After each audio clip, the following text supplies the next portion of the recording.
Hey, what's up, everybody? It is Xbox Nation time. It is Wednesday. Welcome to the show. There is a lot to talk about. We've got an absolutely fantastic show lined up for you guys. It's going to be a good one.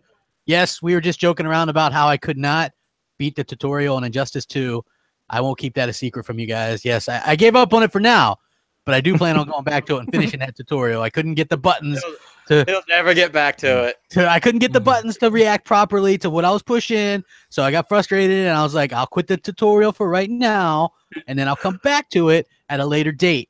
And I just never get back to it. I'll get back to it, trust me. But speaking of getting back to things, we've got Mooch. He's back, and so is Destiny 2. We'll hear all about it. What's up, man? Not much, buddy, but I was just thinking, if you're having a hard time with the tutorial, I think you have a bright future in game journalism. So, I do, yeah. You know, like even though I never claimed to be a journalist, I'm bad enough at games that I could be, right? Yes. Like, although I did finish the Cuphead little tutorial, I got stuck on one part for about half a second, and then I felt stupid. But still, I actually finished that, and I was like, you know, I might be a little bit too smart, but now the fact that I'm stuck on Injustice, even though there's a button to push that shows you the demo, and the buttons are right above you, and I'm doing it, and he won't react how I want him to react, and I want to break my controller, and then I'm like, I'll just come back to that. You realize you're holding the PlayStation 4 controller and not even holding the right. Nice. No, but it's good to have you here, Mooch, and yes, hey, we got Dealer here as well too. What's going on, man? Not much, man. Looking to get into some of these topics, man. Hell yeah, that's what I'm talking about. We've got also Hellhammer. He's here. What's going on, bro? Not much. This damn topic list is like 3 miles long. Yeah, well, I just like to be prepared. You know what I mean? Just we probably won't hit all those topics, but you know, we'll probably hit some of them anyway. You know, and it'll be a good time. We've also got the man himself, Canada's own Noob Nukem.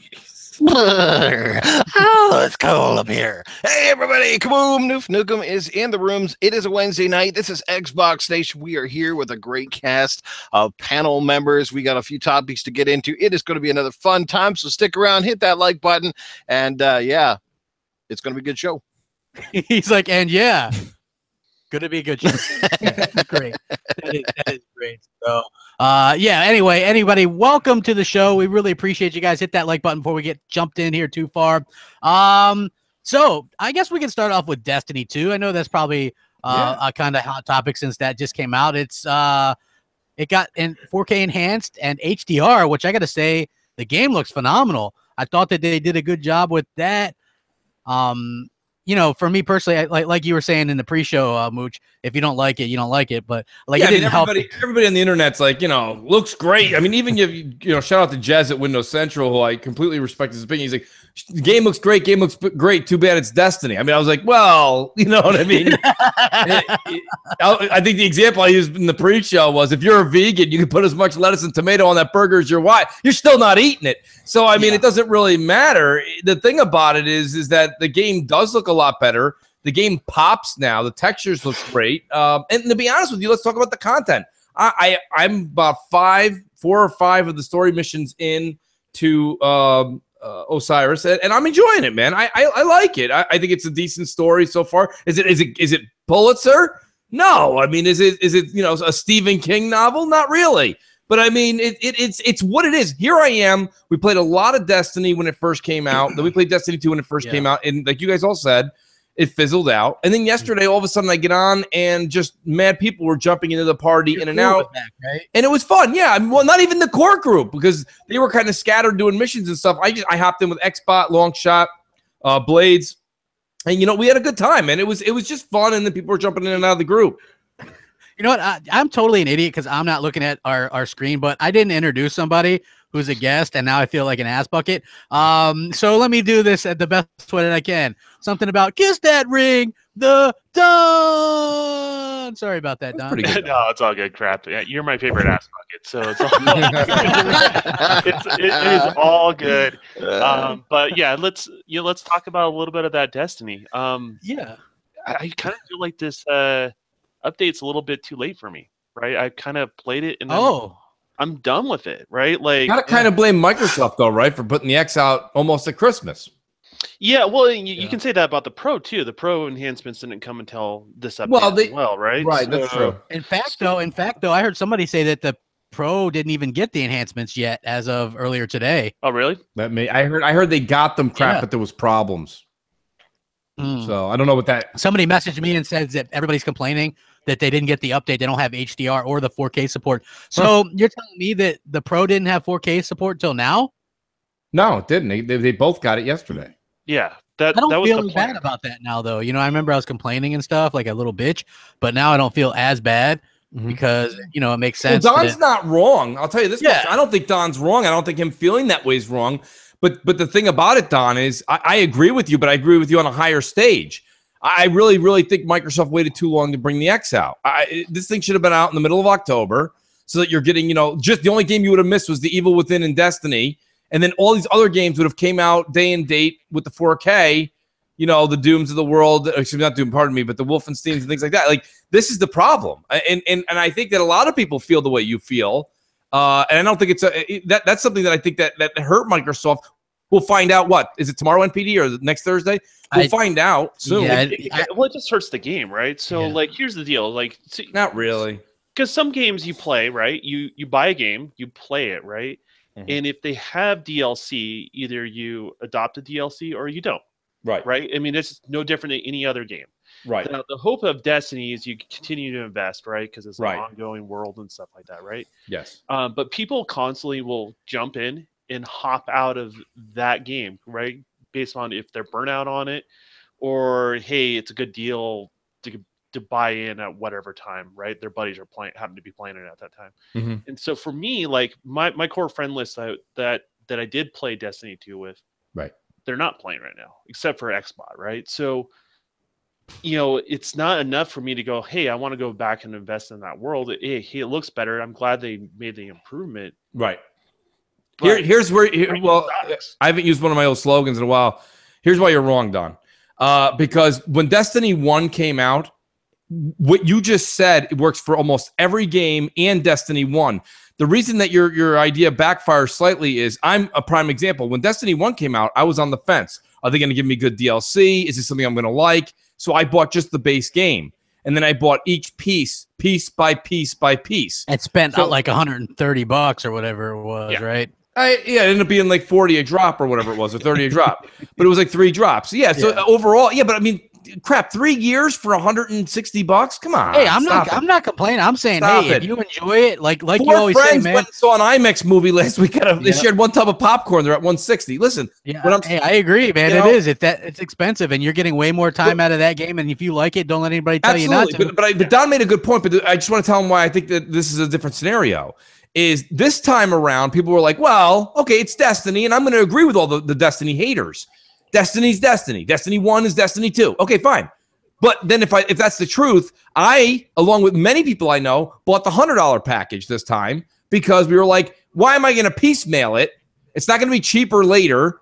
I'm just going to buy them all now, and then when these expansions come out, I just have them. They're digitally download, happens overnight. I just start playing the game when I want to play the game. So that's where this time, Don, it's almost like a gym membership and not what you're saying, which is the typical way that DLC works. In this case, Destiny 2 grabbed a chunk of money out of people now, and if you don't want to use it, that's up to you. Like, you go buy a gym membership, you don't go in there, they don't care, you already paid for it. So this is the same thing here where you're like, well, look, Mooch, they're not going back. Right. When I go buy my gym memberships, they're like, let's try to get in for as much as we can because that bastard ain't coming back. Right. You know, and that's true, but that's the thing here. There's a lot of people that Don's right that bought. I know some people that bought the $100 package and they're not playing Destiny. Yeah. But guess what? That's a them problem. Hey, Bungie's laughing themselves to the bank. I bought the DLC on Destiny 1 and never really went back to it. I never even did the strikes or any of that stuff because I enjoyed the game at first, right? When it first came out, I was playing it. We're like, what the hell's the story? Nobody knew. Right. The multiplayer was okay. It was decent fun. Then they're like, oh, we got strikes coming in this. And everybody I knew left the game before any of those even came out. Then you needed certain kind of whoop-de-doo levels and shit. So in the chat here, and I don't want to hog the mic, but it's a Destiny conversation here. When Destiny you boss hog that mic on Destiny because you're the one that plays it the most. When Destiny 1 came out, all people kept complaining about was, this is horseshit. Am I supposed to donate my life and my kidneys to Destiny to get a freaking good roll on a gun? Now what do? They did the other way. They went and made the game a little more casual. And now you have people in the chat being like, I finished that shit in a half hour. Yeah, and it's like, well, what do you want? Do you want the longevity or do you want the casualness? Guys, you can't complain, get what you wanted, and then complain that you want to go back to where you were on day one. Or you can, but you sound crazy. Well, you can't have it both, right? You can't right. have it both ways, right? And like, and I'm in the one camp where I actually like the hard rolls. I like the hard Me too. guns. Yes. And that's why the game is fizzled out for me. I understand that. But here's the other thing. It's getting a 4K update. It's getting an HDR update. This is essential for the game to be continuously relevant for a DLC, right? Because we're going into the age where more and more games are going to have 4K support. More games are going to have HDR support, especially with the X, right? And we're going to see pro enhancements as well, right? And it's essential for that game to actually have that. Otherwise, it will kind of fade into irrelevant. As far as like the hottest new game that's coming out or support that's coming out, it's important that they actually have it. Yeah, same thing with like Call of Duty. I mean, Call of Duty and Destiny 2 are two of the biggest titles, so it's important that they both have the updates. Although you could make it an argument because I guess they're saying that an X version is 4K. I'm sure it's probably dynamic or at some point or whatever. I don't know, but it's definitely going to be more 4K than the Pro version. Same thing with the Call of Duty World War II on Xbox One X, much better than the Pro version, I guess. But those are both heavily marketed Sony things. And did they do? Absolutely could have done on those games for the X, probably not. They just basically, hey, well, let's go ahead and use the dynamic scaler on the Xbox as well. It'll just get better results. You know what I mean? So it is a little bit disheartening to see some of that because there are PC assets, right, on Destiny 2 and PC. They could easily use those on the Xbox One X version, but they don't. Right. So that's a bit unfortunate. But I got to say that game does look, wow, it looks amazing. I booted it up and I'm playing it. Holy shit. If I was a Destiny fan, I'd be like, man, this is hog heaven right here. Just amazing. I'm not just I can't get into it. It felt better if everything just felt a little bit crisper, and I think all that comes when you have these better, not fair to say graphics, but the way that they enhance everything with the textures and the lighting, like everything as far as the emblems, the text, everything is refined and cleaned up, and there's no like fat blotches on the text. Everything's clean and neat, and when everything's more responsive. So I just really, really enjoyed that they went back in there, and I really think Bungie did a good job. Whether you like the game or not, I think they did a good job. Yeah, they did a good job. Yeah, the game already looked great. Like one of the first games that I played, when I got my S was Destiny 1, and that game looked amazing on my 4K TV, even though that wasn't 4K and it was just upscaled. So I knew that the game would look amazing. I was just, hoping that, who knows? Maybe one day we'll have to hop on there, Mooch, and just see if you can get that love of Destiny to rub off on me. I'll be honest. As soon as we get done with this crap, you're more than welcome to join. Yeah, I guess we'll hop on, man. Get on there. Run me through a level, and we'll see. Yeah. Well, I'm doing it, man. I'm doing it. Here we go, folks. After this show, I'm gonna heard it here. And me and Mooch are gonna run through some Destiny 2 until I fall go play some Nazi zombies on Call of Duty. That's where it's at, man. That mode is fun. Yeah, like there's too much to play, but right now I'm engrossed in Assassin's Creed Origins. Like, holy crap, absolutely phenomenal. I'm playing that game. I love that game. It is absolutely everything that I thought it would be, and more. Absolutely, 100%. But I do want to change the topic and talk about the Video Game Awards. They're teasing multiple things, okay? They're teasing an announcement for a 6th installment in the series, right? Thinking, is it going to be GTA 6, Halo 6, Elder Scrolls? B, this is a big question because not that many games has a 6 in it where it would be the 6th one. So, what do you guys think? Is there any kind of consensus or thoughts? I've heard different things. I heard somebody say, a lot of people were saying GTA 6. Does that make a lot of sense? They're making so much money off GTA 5 online right now. It doesn't make any sense at all because you have Red Dead Redemption coming out early next year. So they're not going to advertise a game that's further out than that. And they're one of those companies that can advertise at the last minute. So that doesn't make any sense. We can probably scratch that one off the list. Yeah, well, what do you think? Elder Scrolls? Because I do remember Skyrim being announced at the Game Awards years ago. And that was like a third major push, right? I mean, I don't know about you guys, and I didn't play Skyrim, so pardon me, but Jesus, how did you not play it? They got that thing on everything but a watch. I've only said it for 3 weeks now, but the thing is this: it's all over the place. It's almost like it's as annoying as Times Square when you see a ridiculous ad up. I mean, right today they were selling like what are they, covers for the Switch that go over your controller, the back of your Switch, that are all Skyrim. Yeah. It was Skyrim episode 5. Yeah, Elder Scrolls 5 Skyrim. Yeah. Okay, so it's Elder Scrolls. If that's fine, then I would totally. But I would put my money on Elder Scrolls then. Yes. You know what? I actually put my money on Elder Scrolls 6 as well. Just because of the push, isn't everything that you see? You don't think, dealer? What do you think, man? Chime in. No, Todd Howard. Tell us. I'm trying, goddammit. Tell Todd Howard. He said that they were actually working on a new engine before they even begin work on Elder Scrolls 6. So they had just started on this engine here recently. Oh, there you so go. Elder Scrolls is years and years away. Elder Scrolls is a long way off. That's potentially. Why they keep I mean, Skyrim. based off what they're saying, somebody made a joke. 2020, 2021, and I think it was Pete Himes or somebody at Bethesda kind of chuckled about it, like, you never know. Yeah. So, Well, I think whatever they're showing off is a game that's not going to be like around the corner. It might be a teaser. It might They be say a it's going to be a 30-second trailer. Really? We'll see. I have a funny feeling it's going to be something that might be, say, rendered towards a PlayStation exclusive style of game, but I'm trying to think of games that got a 6 in them, and like you guys said, a lot of the games that we would love to see don't really technically make much sense. Like I really don't think we'll see another Elder Scrolls quite yet, and I don't think we'll see anything with GTA related. So it could be a Street Fighter game, possibly, because fighters seem to be a little easier to put together. Street Fighter 6, Please, possibly, God, no. You never know. I hope not. Street Fighter 5. Some people are saying Soul Calibur 6. Did we even have a Soul Calibur 5? Things like that. I don't know. But personally, you raise a good point, actually, right? Because the games that everybody will think of, like the games that most people think of, GTA, Elder Scrolls, that kind of thing. Like even if there wasn't a Red Dead Redemption 2 coming out, it took years and years to develop, and we already know that. I mean, the reason why Bethesda's been pushing Skyrim on every damn thing but your watch is because they're trying to keep it relevant still. Yeah, like they're trying to keep the name going. Yeah, but just let me say. What would make sense Skyrim.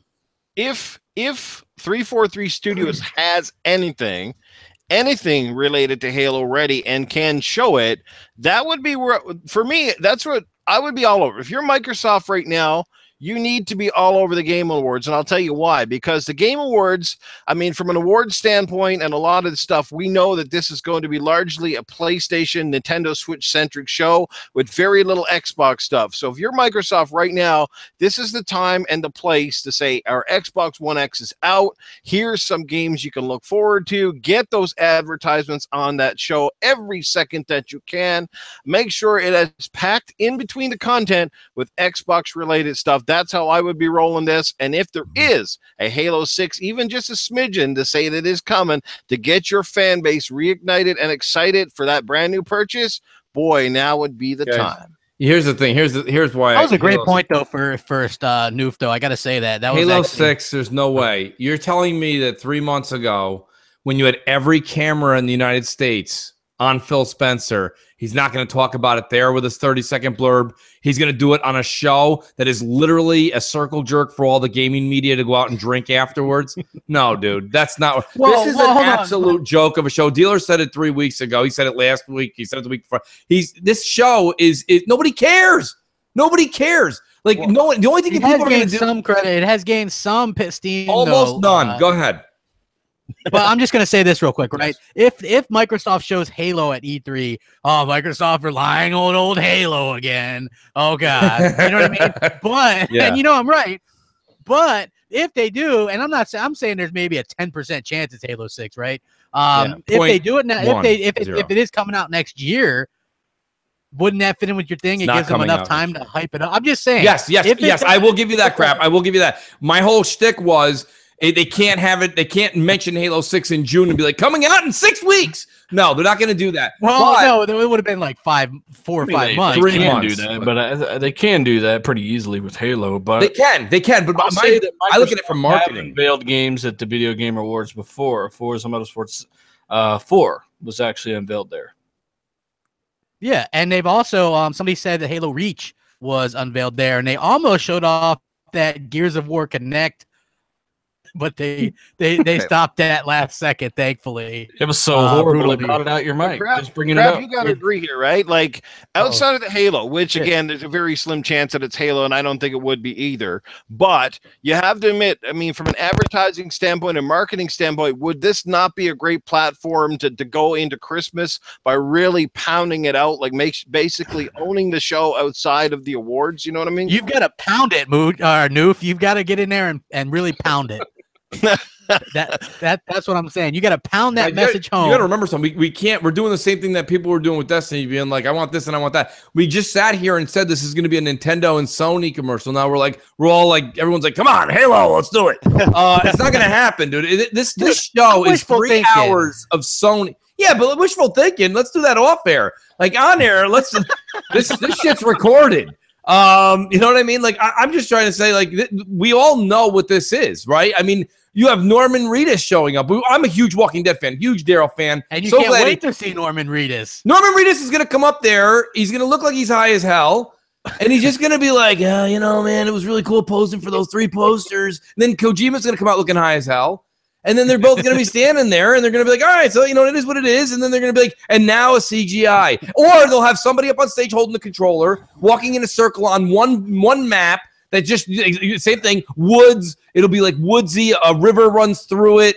You know, a creature will run out, and then it'll just be CGI. And it's like, guys, for this, I'm Norman Reedus, and for this trailer, I'm holding 2 babies. exactly. I mean, so like that's why I have no reason at all to ever get excited for the Game Awards anymore, because it's literally And here's the thing, guys: a day and a half after Jeff Keighley goes, "Thanks for coming out tonight." Soon, and he will actually say that. There's the PSX show on Saturday afternoon. So this is a huge Sony weekend. It is a Sony weekend that starts Thursday night. So you think Microsoft should just bow out and not have? I don't think so, Don. Hey, they do bow out. They're never a big there. announcement. They could get some steam. They need some steam because What are they going to show? Like, what's Steam? Are they going to show Sea of Thieves? Okay. So, no, they are showing Sea of Thieves. Right, they're going to show Sea of Thieves. Right, exactly. But let's talk a little bit about the Halo thing just a little bit longer. So here's the thing: is we all know Microsoft's not going to show. Well, at least they're saying for now they're not going to show anything that's more than a year out. This puts it in that window, right? If they do decide to show it at the Game Awards, and I'm not saying if they actually are or not, but if they do, it still fits the marketing schedule, what they have for their games and what they plan on doing on their games. It also makes Xbox relevant between then and E3, because they're going to need that, because Sony's got a heavy hitter that we think it's going to be coming out before E3 next year, right? So they have to have some sort of relevancy, and Halo is really the only major franchise they have that carries that much weight, regardless if people are critical of it or not. It does carry that weight. Guys, we all know, but Don, here's where I'm going to debunk you again. Everyone knows that Halo is exactly what you just said it is. It's Xbox's only savior. It's Xbox's only savior. Help us, Halo, your only hope. Exactly. A 30-second blurb between 2.5 hours of Sony commercials is not where you want to show your franchise tag. You just don't. And you're telling me a 30-second frame, again, between 3.5 hours of Sony commercials is what's going to keep people engaged from now till E3? It doesn't hold water. Now, the only thing that does hold water is the whole Phil likes to release things within 12 months, which, by the way, he said that, and that's not really true, right? Because we saw State of Decay 2 forever ago. We saw Sea of Thieves when I was 6 years old. We saw Crackdown 3 before the Xbox was even talked about Scorpio. Guys, so Phil's like, we want to do this in 12 months. Or 24 months, or 36 months. That doesn't hold water anymore, because if you're like, no, Mooch, Look at these 10 games, and they're all 12 months. They're not. Last They're E3, not. they go. Everything we show at this E3 is going to pretty much be released between now and next E3. And that's not. And they showed 42 games. You know how many are going to come out between now and that? 3. Most of them. 3. 3. Indie games, a lot of them are going to be out. I mean, all right. Well, congratulations. Pac-Man 18 will be there at the Game Awards, folks. Brought to you by Xbox. Goddamn, Mooch! Come on, man. You guys, faith. Come on, I have faith. You guys are talking about unicorns and the end of the rainbow. Oh, dude, I'm just saying. Look, Microsoft has a lot of momentum right now, right? The X, it's a hit. Yeah, I'm looking forward to Pac-Man 18 now. I'm with you, Hellhammer. Get me a shirt. Come on, man. I can't be the only one excited. Come on, man. Excited for what? We're gonna see some Sea of Thieves. Yes, you will. Before. Yes. No, that's cool. Pac-Man 18. Dealer, you got to back me up here. Dealer said if he sees another freaking pirate get shot out into a cup, okay, out of a cannon into a cup, he's gonna fucking take back his pre-order. I mean, we don't want to see that shit. I didn't even get that far. I know, right? I didn't even get that far yet. I think in regards to the Video Game Awards, I think it's actually a good play to show something there. Break up the monotony. It's a good way for Microsoft to get some attention. A little surprise, but we don't know. There's just too many variables. Yeah. But I am tired of people thinking we're not gonna have shit to play for the next several years until they make these games. They're obviously probably going to sign some studios in the meantime while they've got these new studios working on games themselves. So they've got an answer for the short term by signing studios, and then they can have studios pumping out games in the background, and that'll kind of create a good cycle for them. Well, I'm going to use a new Nukem-ism here, and that is the best way to take attention off your face at the Video Game Awards is start flashing them boobies, and Microsoft need to flash them big boobies at this Game Awards right now to focus back on the Xbox and roll into the new year with lots of sales, lots of hype, a little bit of something. They do. Like, here's the thing, right? Why not? We know they're going to show Sea of Thieves. I know some people are burnt out on it. That's fine. But what if they show it with a release date as well, right? March 1st, or a beta, right? That's even better. Date, right? It's what's going to happen. So it's we're probably going to find out because the rumor has always been early next year, right? That we're going to be at least played in some sort of form or fashion. Well, they have 3 games early next year, supposedly. Right, supposedly. So, you've got to do something there. Well, that Forza Horizon 4 is coming out in like September or something. So that means you've got to have Crackdown 3, which they absolutely cannot push again. Unless like it's really messed up, then I would say by all means push it. But supposedly that was delayed because it wasn't going to originally ship with the multiplayer, and they thought that would really hurt the sales and the outlook on the game. Well, they're right. So oh hell yeah, they're right. Who the hell would have bought that game for a 10-hour multi or a single player? You know what I mean? So yeah, give them more time with that to get that shit right. State of Decay 2, that should do well too. I'm with all you guys. Don't get me wrong. I think that Phil's, he's got to have learned a lot of the things that he came out. I don't blame him. When you take over the ship, you come out, you make your policies. But, the same thing with the Constitution of America, same thing with anything. It's a document. You never bind it and seal it and dip it in wax. It's got to actually be a living document. So Phil came out and he made these rules. I'm not showing games that aren't until they're this far out. I'm not doing this until that. I don't care about this until that. He's already kind of backpedaled on a few things. And now the 2 things he has left to do is this E3. I don't think this Game Awards has anything to do with it. But at E3, you're going to see games that he's got projected coming out 2-3 years in advance. You're going to see that, A. Number 2, you're going to also see, I really do think you're going to see him buy a lot more marketing deals next year. I really do. And not the lame old B+ ones. He's going to get a couple of A ones. Because, I'm sitting here the other day. I think it was Walking Dead, but I'm not sure. And I saw this new Star Wars commercial for PlayStation. It wasn't the old one that we've all seen. This is like a guy and a girl, and like they know each other in school, but like the girl dressed up as like the main character, the protagonist, and like he was like another stormtrooper, and they were going through this thing, and I'm like, holy shit, this is like this is better than Rogue One. This commercial, I was amazed. But I don't know. I think that they did a really, really good job of promoting it and they did a good job of getting that deal done. And Microsoft needs to do that. Yeah, I think so too. But I think that if they ever want to get you'll never change things by sticking to the status quo, right? You've got to change things up. You've got to go out there. You've got to pull some Sony tricks on Sony. Right? Well, yeah, but that's what Sony did to us. They used the 360 book. Now we're Yeah, they did. So let's use some more Sony tricks, right? Like they're the ones out there doing all kinds of shady shit right now. Well, I mean, false advertising, like however you want to put it, right. Misleading advertising at the least. But I just think that, you know, if that's looked at as a Sony thing, make it a fucking Microsoft thing. Well, right? That's what you got to do. Get in there and make it a Microsoft thing. Mad Max in the chat, he says, you know, sorry, Mooch, those marketing deals are locked up for years. No, they aren't, Mad Max. No, they're not. They're game by game. The only thing that's locked up for years is Call of Duty, and I believe this is the last year. So I think that contract's up for grabs next year. I don't know if Phil will bother, but maybe. Well, he might not. He may not. I'm just answering the question. The question was, these things are locked up for years. Like, if Phil wanted the next Star Wars game, he can get it. Yeah, you're right. A lot of them guys are free agents right now. But one of the things I want to point out is every January, Microsoft always has a bomb dropped on them, right? Right. Like it's either like a cancellation of a game, a megaton. A megaton. Someone would say a megaton, right? Yes. That's a bad news, and I think that's a sore spot for the Microsoft team. I really think that is. So, you know, regardless if we want to agree if it's Halo or not, I think they're going to try to at least have some sort of presence at the Video Game Awards. What that presence is, I don't know what it is, but you know, I think Microsoft would love just to have a good, clean bill of health going into the new year. With their new products coming out and having some good momentum instead of people talking, well, frankly, shit on them for 4 or 5 months, right? Hey, you know, the problem is, Don, is we on many shows, Don, and you know, because you listen to a lot of your friends with us, you know, we all get excited. We've done this for so many years. And then we end up like waiting. And then you know what's going to end up happening? The big surprise from Microsoft will be Aaron Greenberg on stage with players unknown playing Beirut or beer pong. We don't want to have nothing happens, right? Yeah. That's a big problem. You don't want those false expectations. The last time I was floored, and I want to hear what you guys think. The last time Microsoft absolutely floored me, well, it's not fair. Scorpio was one. Number two, though, going way back, was Rise of the Tomb Raider.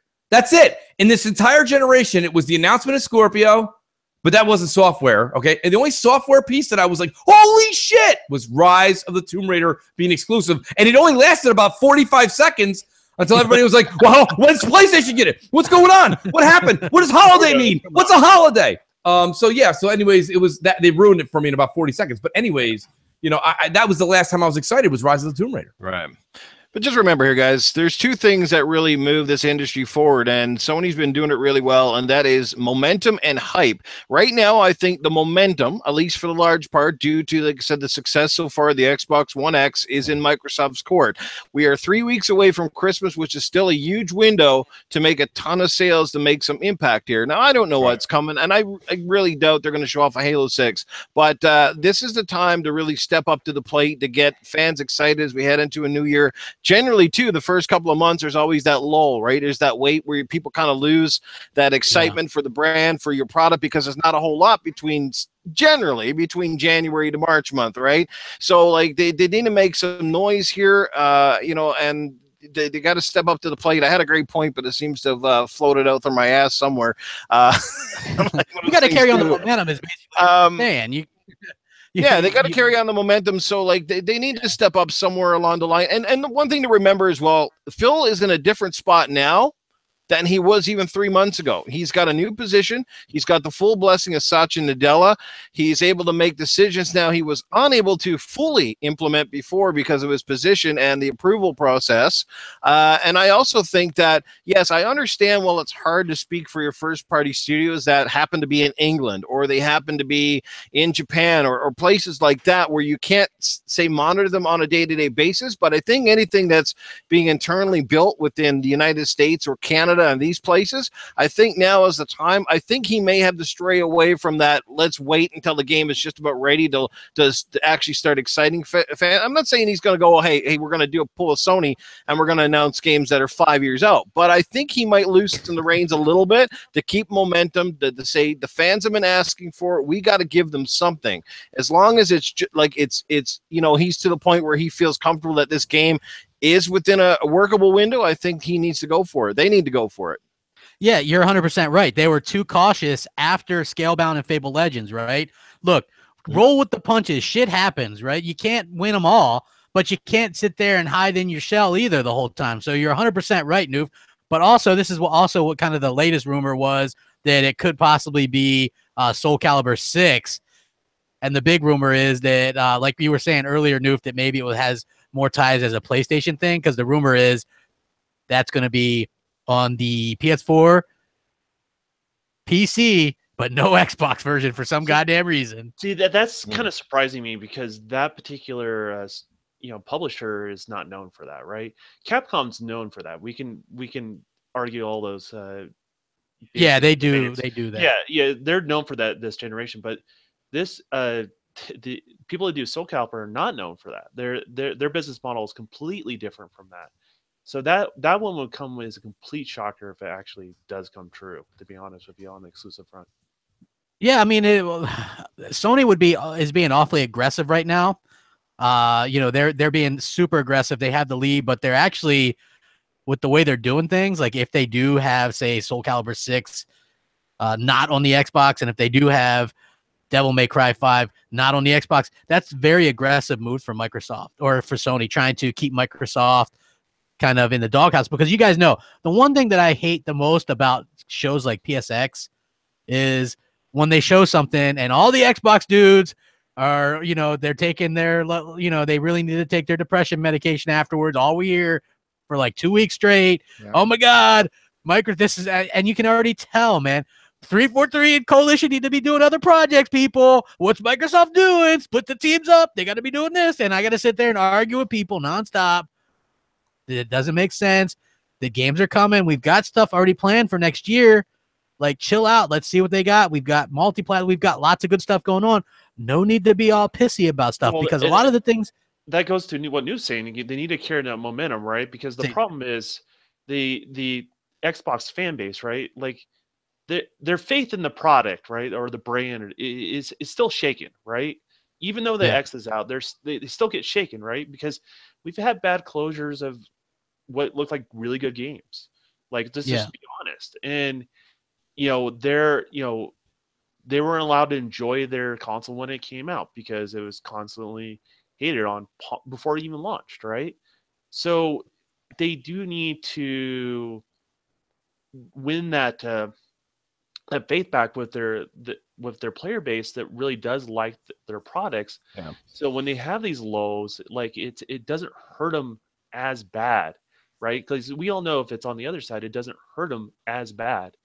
And it's because, like, they don't feel like they've been basically pummeled into the ground this whole entire time, right? I mean, things are changing, but I mean, you know where I'm kind of going with that, right? Yeah. Well, Wayne Gretzky had one of the best quotes ever. Wayne Gretzky said, "You miss 100% of the shots you don't take." And lately, Microsoft hasn't been taking shots, so they're going to keep missing the mark. They got to go for it somewhere here. They can't be cautious and laxy-daisy. They got to go for it, because again, Noof, you're right. Keep the faith. Noof's right, and the problem is, we talked about this many weeks ago. It was months ago, actually. We all sit here, and Crap makes a lot of jokes about Donnie D, and that's fine. But when Donnie D left, his entire cabinet stayed. When you guys go, and this isn't to change it to politics by no means, but I'm just using it as a reference. When a new president comes into anything, whether it be a CEO, president of the United States, doesn't matter what it is, the old cabinet's out, the new one's in, and then you can judge upon that. The problem is that, a lot of people that were doing everything not making all of us, you want to say we weren't happy in 2013, we weren't happy in 2012, we weren't happy in 2014. Well, you can't sit here and say that and then be like, well, let's just keep everybody and just get rid of the guy on the tippy top. If your Christmas tree is going to fall over, you can only accomplish so much by removing the star on top. Okay.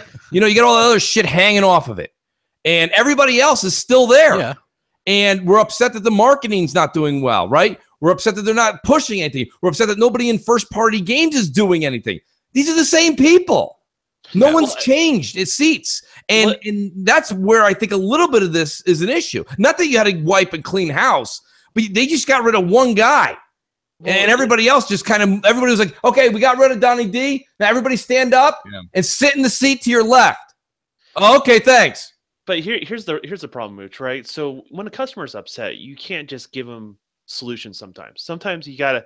I agree with you. You gotta hear them out. You gotta hear them out to the point where it's borderline exhausting, right? Yes. And that's what Xbox did. That's the card they played when things didn't go well at the Xbox One launch, right? They listened, and now I think this is the time where the customer is willing to hear them out, right? This is the moment. So it's really between now and E3.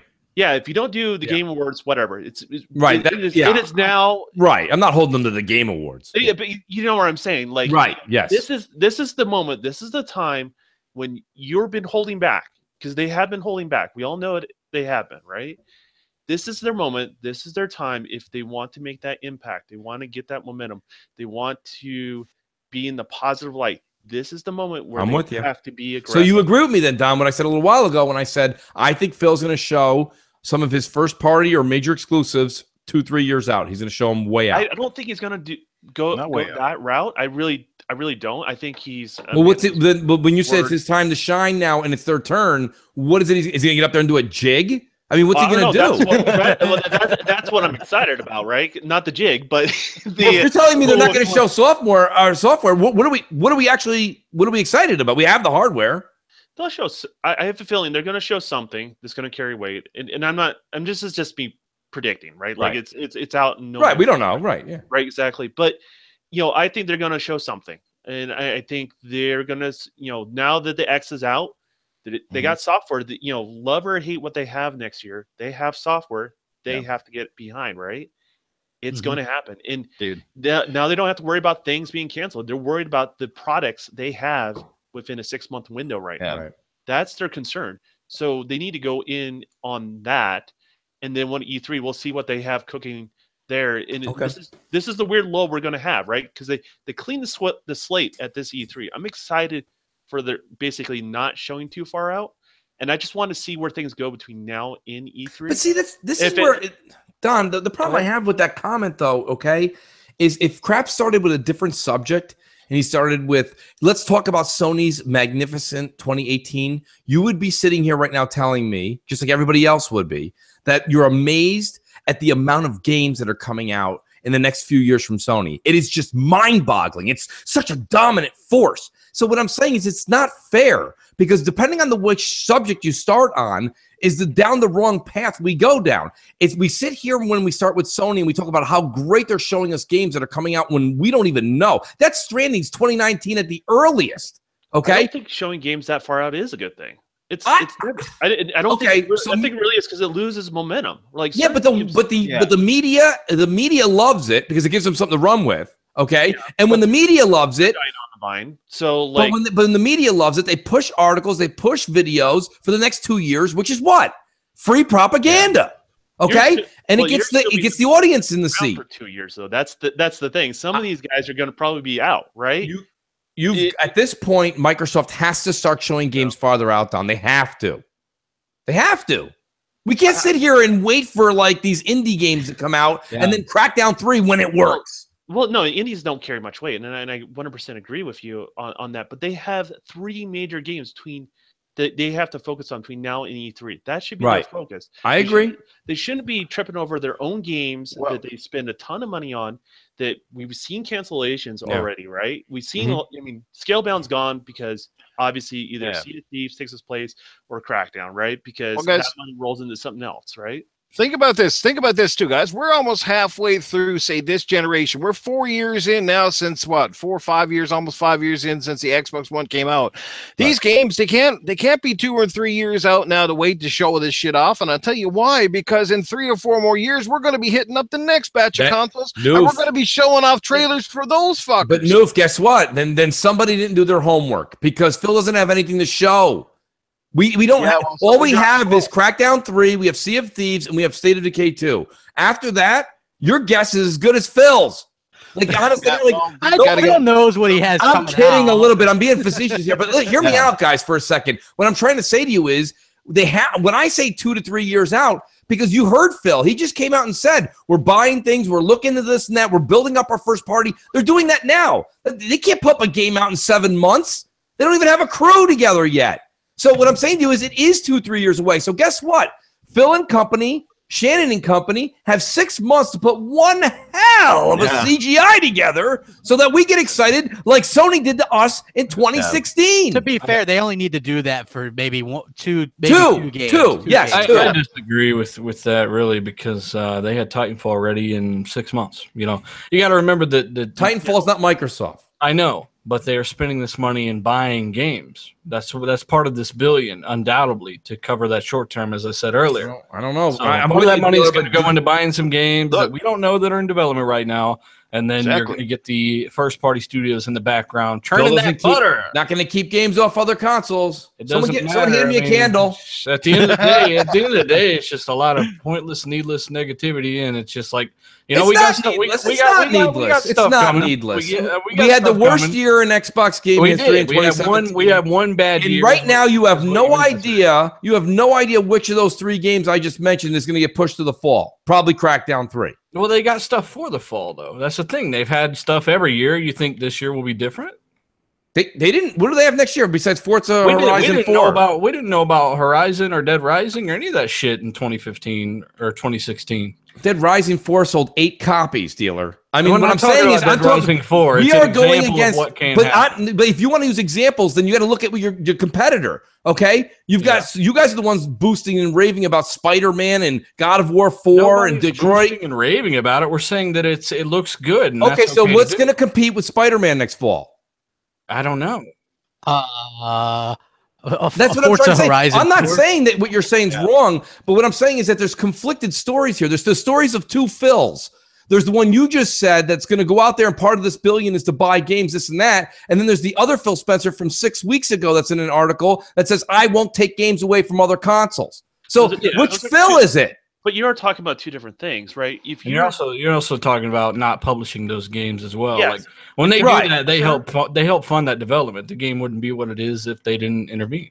Yeah, there's a big difference when they actually put up the money to publish something versus putting up the money to say, oh, the money was already there to build the game, but we're just giving you money not to be on someone else's platform. So I think people get those lines blurred a lot, and they're 2 different things in regards to that. And I think when Phil says things, he says things very deliberate, but he leaves very key things out, and people are like, well, what the hell's going on? And the reality is, I think he's spending money on the development on that hardware. Now, and so he's funding those things. It could have been things in the past. It could be current things that are games are having a hard time because the publisher doesn't quite have the same faith that maybe Microsoft does, and maybe that money is enough to get their key staff to make those games something special. So there's so many things. Like there's a reason to be excited for E3. I like surprises on E3. I don't like stuff that I already know is coming out, right? This E3, like, and I'm not knocking on Sony, but I already know what they're going to have. So, like, if they have like a thing where they don't even show any third party like they did this year, like, what's the point of me even? Well, no, because this E3 they're going to show the new Sucker Punch game, and everyone's going to be like, "No, bro," because they got Spider-Man and Detroit and Days Gone, and they showed a new one's Ghost. I mean, so you got to understand they're going to do that anyway. Is stellar, though. It is right. It is. So why can't we can really do about that? But we're also underestimating. Well, there is something they can do, dealer. They can show 3 or 4 like Crap just said CGIs, like they do. They could go out, and I kind of agree, right? Fight fire with fire because. Because it's gotten to the point where people know things are on the way. Like they know we have 3 exclusives in the first 4 or 5 months of next year already, right? Crackdown, Sea of Thieves, State of Decay 2. I'm looking forward to State of Decay 2 more than any game I've seen. That's just me personally. I really like that. It's a great game, right? Yes. But it's getting to the point where people hear that they say, okay, it throws 3 games, whatever, and then they hear Phil say, okay, another $1 billion on top of that. We're working on it. We're signing things. That's a fact. And then they're like, well, I haven't seen anything, and I don't trust Microsoft. Yeah. And it's got to the point where they have to see those fucking trailers that aren't even games yet to feel like something's coming. A couple of times. We have no idea what the bulk of his meetings happen in Japan, but he's been there a couple of times, and in like the last couple of years, I mean, Aaron Greenberg's been over there like several times, so like nobody really knows exactly what the hell is going on behind the scenes. But I'm willing to stake 100%. I'm willing to stake that Microsoft has IPs that are signed, that are nearing completion, The only thing is we haven't heard about them yet, but I guarantee you they're coming. We're going to find out soon. I think everything you said is right, except for Titanfall once again as an example of how that works, because that came out of nowhere. Hey, also, by the way, I know this is a joke, but Studio Gobo has signed with Microsoft, and they're working on something. They're a British developer, so keep that in mind. Fangy and Tangy take on the Green Mountain coming soon. Dude, they had rumors that they were working on using the assets from Fable Legends to make a Fable game. So exactly, who knows? Another Project Spark run around. Listen, you know the thing. It is crap. I mean, like the thing is, dude, Fable games are amazing. What the hell? That's not the Fable games are Fable amazing. Games, yeah. Yes, exactly. Not Fable Legends. Don't start throwing Fable Legends out. No, they're not going to remake Fable Legends. The rumor was they're going to make Fable 4 off the assets because they had these great art assets. Well, we'll see. That's all fine and dandy. But there's a lot of people in the chat. We've all said this a lot of times. When Microsoft says they're going to go out and spend the money and do this and that, that's fine. If they do what dealers saying they go out, I don't think they're going to do another Titanfall thing. I would love that. I would love if they did something like they did with Titanfall 1. That would be like that's mind blowing for me. Where they buy a big AAA game. Yes. Love it. Yeah. I don't know what they would, but it would be great. I'm totally behind that. But there's a lot of people in the chat right now saying what I think all of us, and it's not they just keep boosting smoke up, Neil Druckmann's ass, but they need a Naughty Dog. And if they want to build it internally, build it internally. Like walk over to Naughty Dog and be like, just but hey, what's up? What are you guys doing? Oh, we're making The Last of Us 2. How much do you make? I make about $110,000 a year. I'm going to give you 140 in stock options. Oh, no shit. Get in the fucking van. Hey, somebody get Mooch a job at Microsoft ASAP. Yes, God damn it. I'll do it. I swear to God, you guys will have The Last of Us 3 through 8 on Xbox. Listen, we've got we've got over 700 watching. Please hit that like button because I feel like Mooch's channel all of a sudden 200 likes, 700 watching doesn't really correlate. You're too busy listening, crap. I know, but damn, show some love, man. We're rocking it tonight, man. We're really going back and forth on this. This is good stuff. So hit that like button. But yay, Mooch. Here's the thing. I feel like Microsoft has things coming. They did sign deals. I think that Phil also said that if they did make new studios, they wouldn't announce that they have new studios until they have something to show. Absolutely. Which is why when Noofs made his comment, I said everything he said was right, except for the fact that he said near completion. There's nowhere near completion. There's probably something that they bought. They signed a deal with Deck 13, who did Lords of the Fallen and The Surge. Right, for an exclusive game or a couple exclusive games or something. That's true. So that is true. Yeah. So that could be something. That could be something. Coming. That's we heard about that like a year and a half, 2 years ago. About 2 years ago. There's a lot of publishers out there, guys. There's a lot of developers out there too that are making games, much like say Ninja Theory with Hellblade. That all they basically need is a publisher to step in and pick it up. You know what I'm saying? Like a lot of times, that's what happens behind the doors. They just don't have a publisher, but they got a great idea, and sometimes their games are like nearly like 70 to 80% done, and they're just waiting for someone to make the investment. No, I agree with you. They're tomorrow, whoever that was in the chat that was asking. Yeah, they're tomorrow, and I'm gonna watch them. This is what Jeff Keighley said also, in addition to the sixth entry in the franchise. At least 2 games are brand new, new game worlds that no one has ever seen before. So he says it becomes a sport to guess which ones they will be. So I mean, that's pretty cool too, right?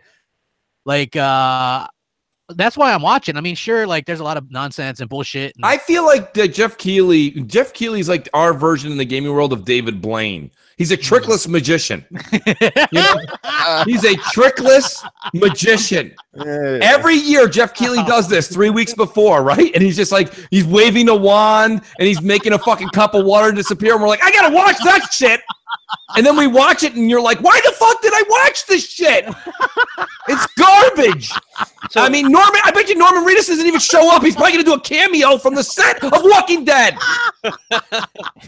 Dude, you're probably right. He's like, hey, I'm Norman Reedus. I'm here at The Walking Dead. Watch my buddy Kojima because I'm in his game. Remember that time I was going to be in Silent Hills? Hey. Hey, I like that. Hey, yeah, I mean, come on. Sure. You're the only one that laughed. Nobody else is like crap. Everybody's like, Mooch is hilarious, and then Crap tells a joke. Mooch is hilarious. Whoa! Thank you guys. Yeah, so it's gonna be an interesting time. I'm excited just to see what comes out. Microsoft could win some awards. Cuphead's up for a couple awards. Forza Motorsport 7's up for an award for best racing game. Halo Wars 2 is up for best strategy game. Yeah. They could definitely win some damn awards. It could surprise some people. Now they don't have any in there for most anticipated, you'd think. with 3 coming out supposedly at the beginning of next year, they'd have 1 in there. But no, they needed to keep room for stuff like The Last of Us 2 in 2019 and all that other Sony games. So yeah, that'll be interesting. Hopefully we get some good stuff though. Cuphead's got to win that best art direction. I mean, my God. I mean, when was the I voted for there's never been a game that's looked like that. Never in our history of games. And if it doesn't win the best art direction, then damn it, I don't know what to say. Cuphead's the reason the best art direction exists this year. So it's going to win. I would hope so, man. I really would hope so. I think that this is going to be it's going to be amazing if it is, man. It's going to be amazing. PUBG hits 24 million, folks. Xbox One exclusive content. Are you guys going to be able to handle all this exclusive content? Isn't it come out? Doesn't it come out like this weekend? The content. Yeah. So beginning tomorrow, December 7th, in a celebration of PlayerUnknown Battlegrounds' upcoming launch on the Xbox One next Tuesday, the first of the 3 special limited edition cosmetic packs that we announced at Paris Games Week, the PUBG Warrior Pack, will become available to fans worldwide. The PUBG accessory and PUBG tracksuit packs will follow in short order, becoming available beginning December 14th and 21st, respectively. Wow. It includes 4 items: baklava hat, a camo t-shirt, pants, and tennis shoes. Wait, holy shit! Customized. That's a dessert, right? Baklava hat, yeah. That's a dessert. Right? And guess what, guys? This is the best news of all. These packs are, hold on, exclusive to Xbox fans as standalone offers for a limited time. Thank God Phil didn't keep that. He kept that off other consoles. He's like, yeah, take that. No, did I not make that sound as exciting as possible, though? I mean, come on. Like, come on. It's having those extra packs, though. Phil dropping in bombs. That tracksuit. Hey, you guys are lucky, man. I could have used that for a video. Phil drops a megaton. Woo! We're getting these packs. Boys, yeah, I could have done it. I could totally pull that shit off, no problem. But we believe you. I know, like I like Mooch with the little nervous. Mooch is like, that is a hell of a lot of stuff. And also, it was confirmed that the 30 frames per second thing for right now on the X is a Bluehole thing, not a Microsoft thing. So, I mean, there is that. Like, Don, what is your thoughts on that? Because I don't know, like, anybody on Xbox Nation. I'm sure some watch next podcast, but we have a little bit larger audience. Maybe explain what you're thinking is as a developer on why maybe they would do this or what could change later. I think the guy that's at Bluehole doesn't quite have the experience, right? I think that's what I'm seeing here. A lot of times when you have somebody that's really successful really quick, they don't learn the skill set to deal with the public, right? You can take Cliffy B, for example, right? He's been very successful, very young. He says things he probably shouldn't, right?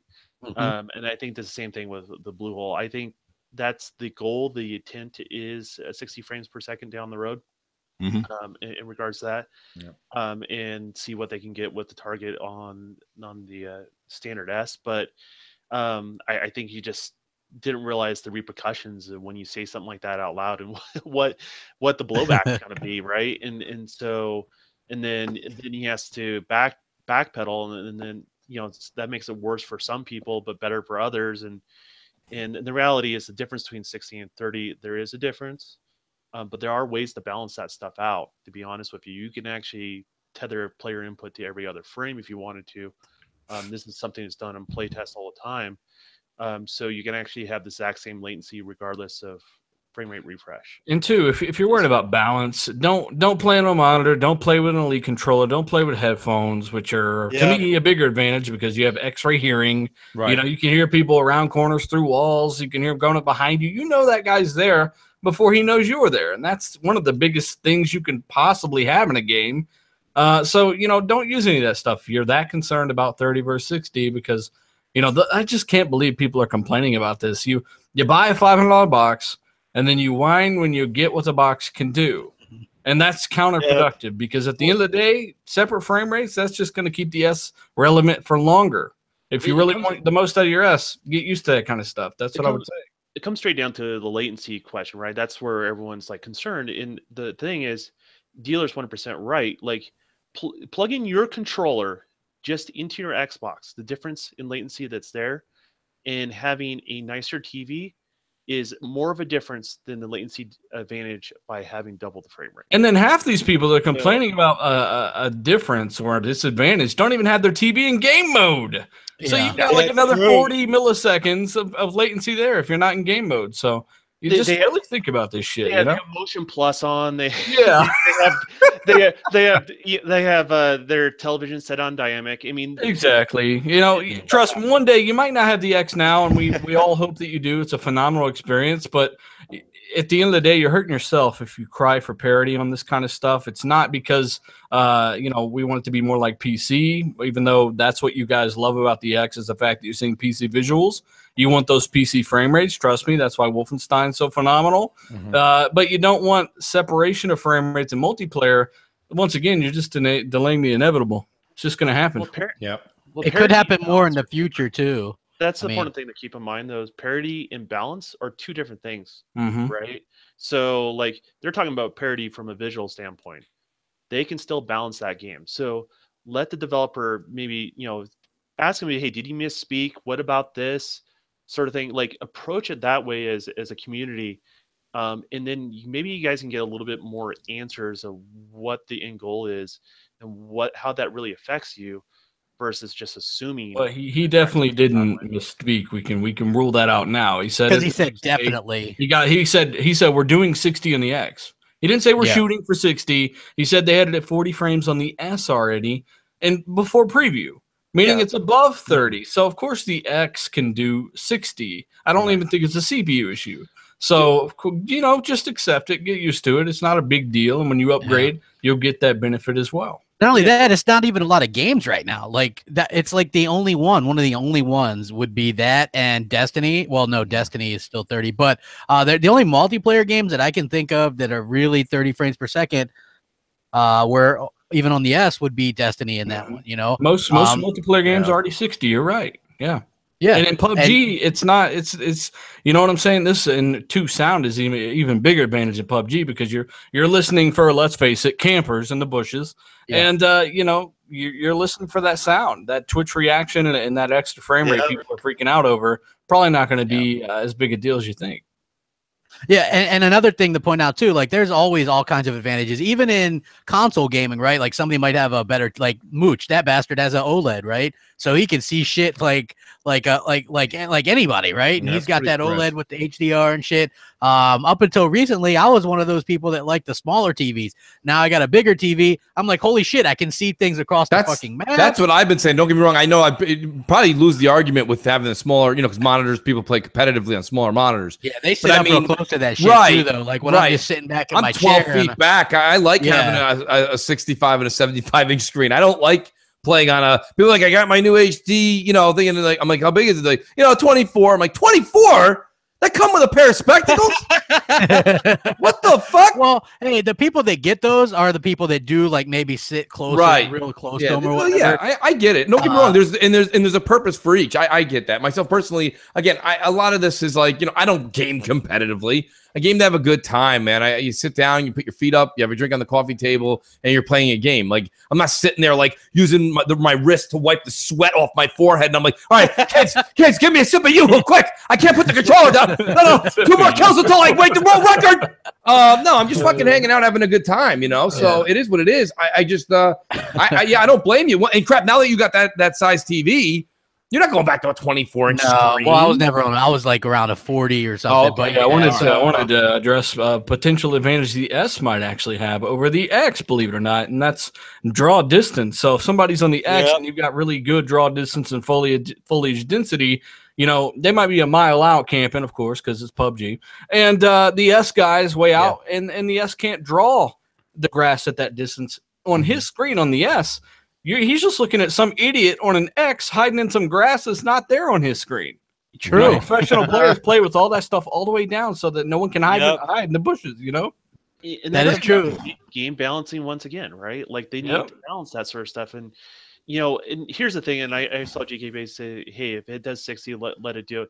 Keep in mind, if they're doing those sort of things where they say they have run it on 60 and have run it on 40 on the S, those are probably playtests are not ready to go prime time yet. Yeah, it's not even in preview, right? Yeah, exactly. So, be careful what we ask for. Like, yes, when it's ready, absolutely, I say do it. But when it's not ready, you got to be careful on how you manage a game and game preview. And I hope the Bluehole doesn't mess that up, right? So I want them to release stable versions of those games because you are dealing with console players. Keep that in mind. Yeah, they're not going to be as tolerable this mod type dog shit that you get on PC, right? So yeah. I do think it is going to be 60 eventually on the X as well. Like chill out. They probably shouldn't have announced it so soon. You know what I mean? In preview it won't be, but it should be 60, provided we don't have people that think you move twice as fast in a 60 frames per second world, holding everybody else back. Like people actually think that, like, oh, he's playing at 60, he's twice as fast as I am, and because I'm at 30, makes no sense. It's not how it works. Yeah, exactly. People like that, unfortunately. Well, hey, fiddly-diddly, I was about to get some sex in Grand Theft Auto 5, but unfortunately the prostitute, she disappeared on the S. What the hell? What the hell was that?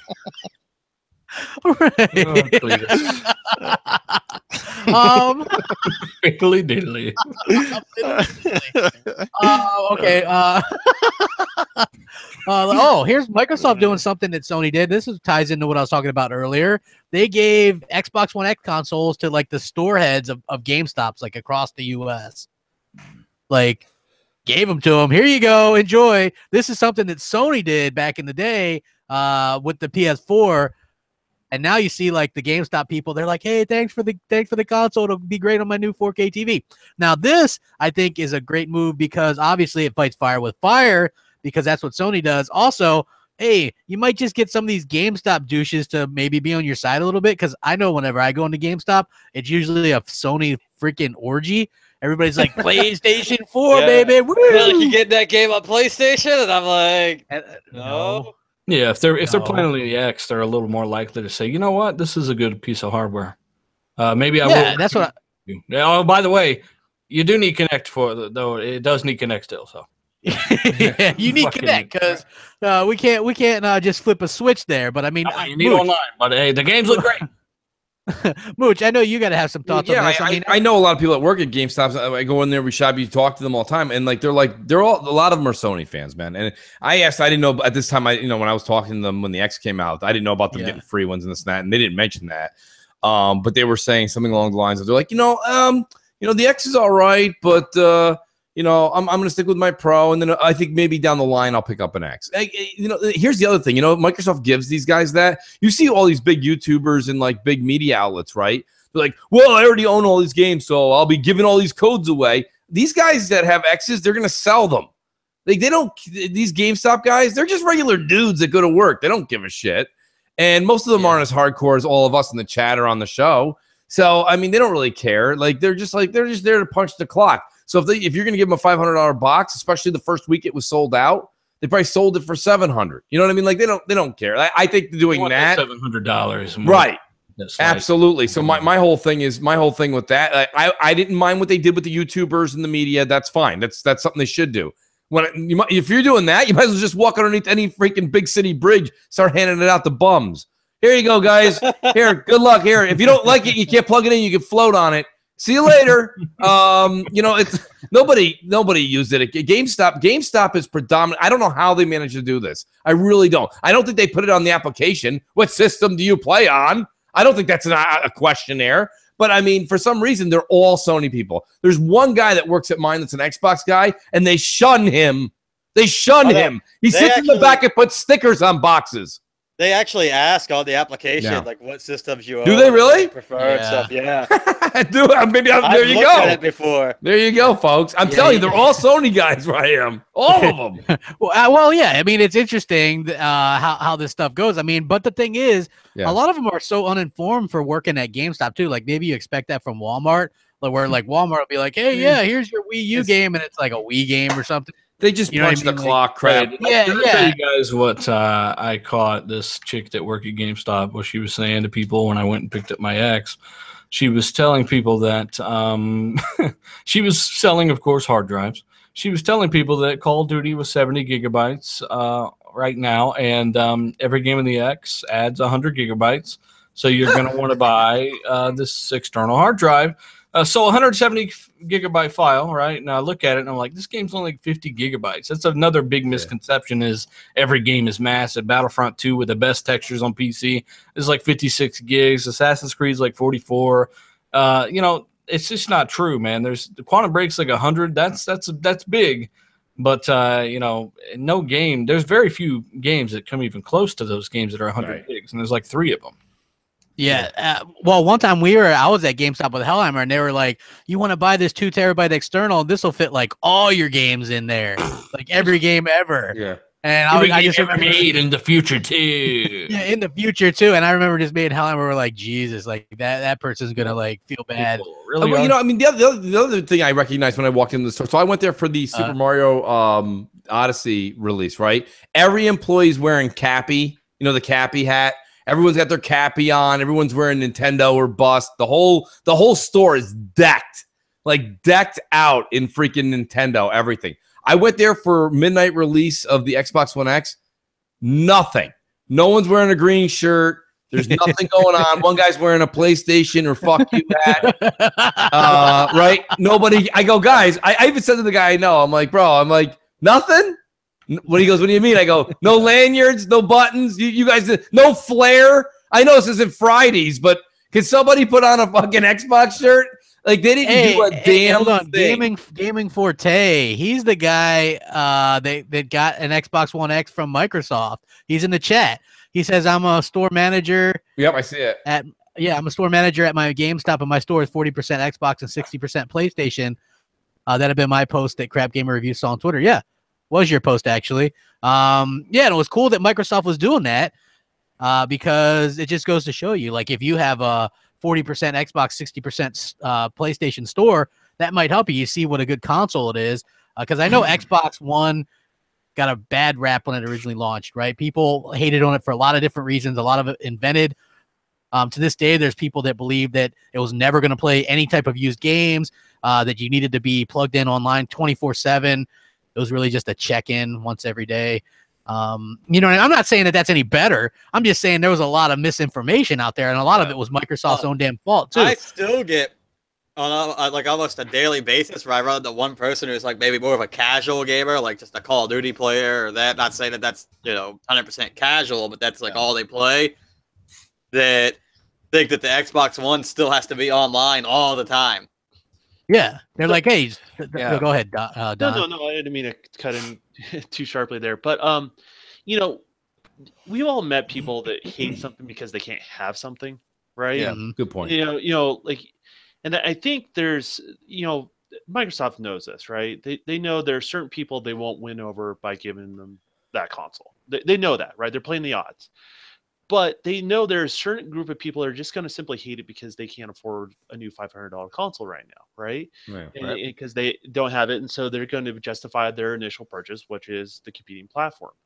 So by doing that, you win those guys over. You buy them over, right? Like, no one wants to admit it, but that's what you end up doing, right? Because then you get the product in their home, you get them actually playing it, right? Mm-hmm. And it's try to buy an X and not like it. Like, I dare anybody to, right? In a console experience right now, it is the best console experience you can have. Well, you got a lot of frauds too. They bought it, rent was due, they traded it back in, or they bought it, they knew they had 15, 30 days to bring it back at Target. And that's what they did. They never intended on keeping it, and then they make a PO or whatever. That's a good point. I have heard about some frauds doing that. Hey, Gaming Forte says he still has to tell people at his store that Xbox One doesn't have to be online to play the games to this day. So here we are in almost 2018, and you have a store manager. Thanks, Gaming Media. Yes. Thank you very much for letting us know that, Gaming Forte. Appreciate that, bro. So 2018 almost. And you have GameStop people having to tell people you don't have to have your Xbox One plugged in all the time. This is the world we live in, and people don't believe. Yeah, it's like I can't believe this. You know what I mean? This is some absolutely asinine thing. I mean, that kind of stuff happens all the time, though, right? Like the last few times I was in GameStop prior to picking up my X, I literally had to correct GameStop people. actually at our GameStop that we usually go to that doesn't have to be online. Like people who work there. Yeah.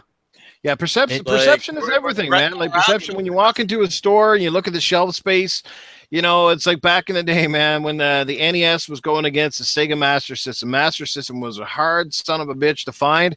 So obviously a lot more people gravitated to Nintendo. Why? Because it was easier to access, to buy, that sort of thing. But you know, getting back to this, the way, you know, you walk into a store, you look at the location where products are put, and you always tend to notice one console is always really close to the door, you know, right in your face, and the other one almost hidden away in the corner. I don't know if this has happened to you guys, but it drives me nuts, and I almost want to slap the employee. You walk up to a GameStop employee or EB Games here in Canada, you put the Xbox game down on the desk, and the guy or the girl looks at you and goes, you sure you didn't want to get the PlayStation one?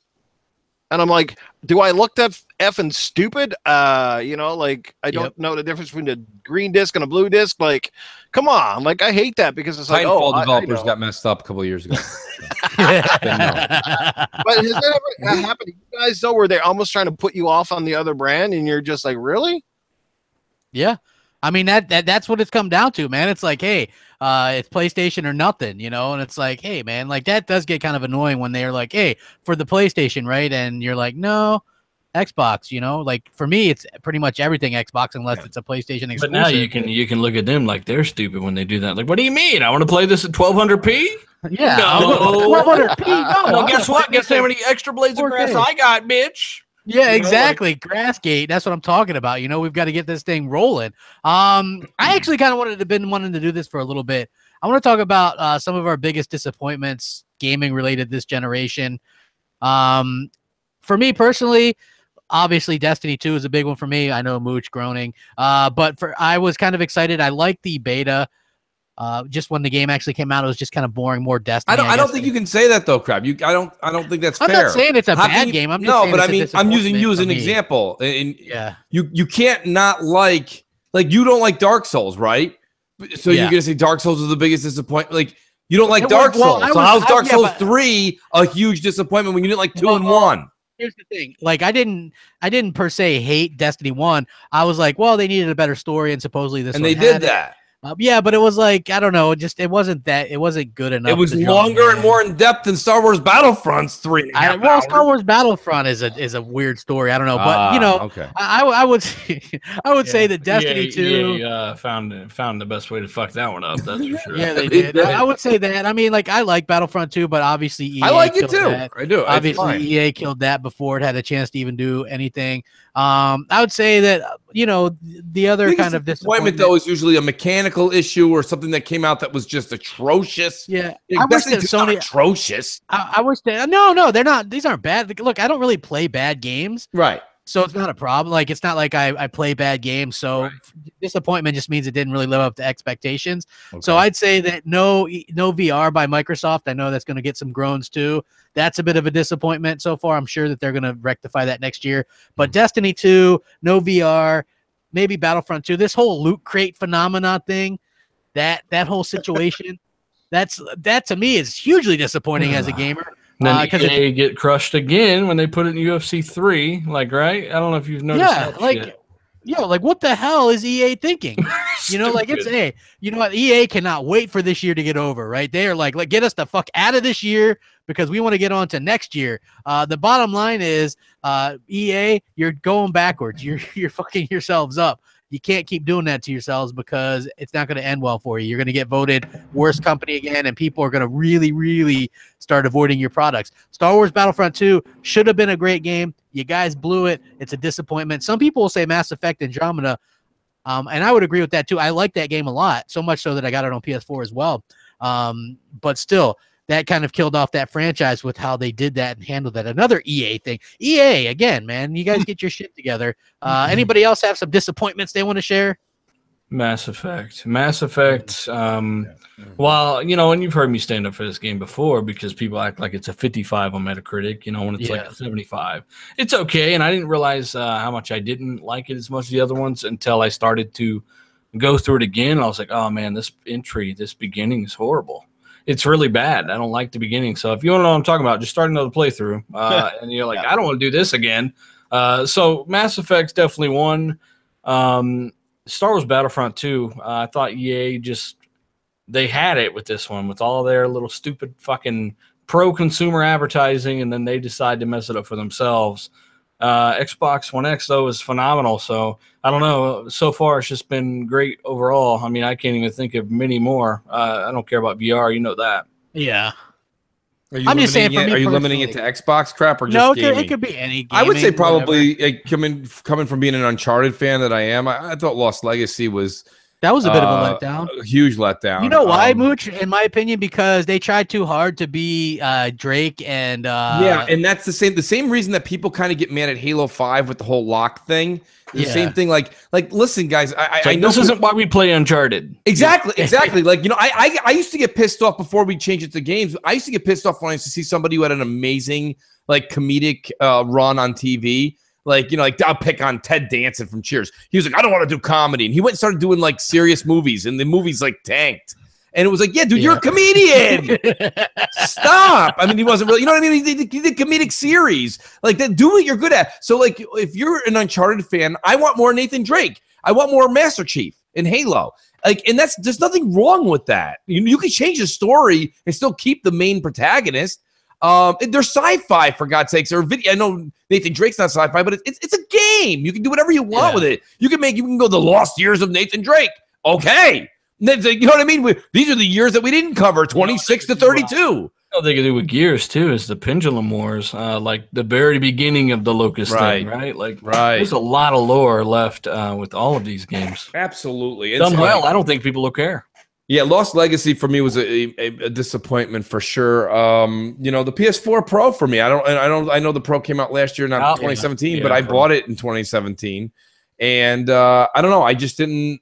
I thought we were gonna. What the X does, I thought the PS4 would touch. It doesn't for me. Well, yeah, like the whole thing is, it's like you either get 1080p or their 4K deal or whatever. There's no like in between. There's no in between at all. Yeah. Like, there's no super sampling unless they make it specifically for it.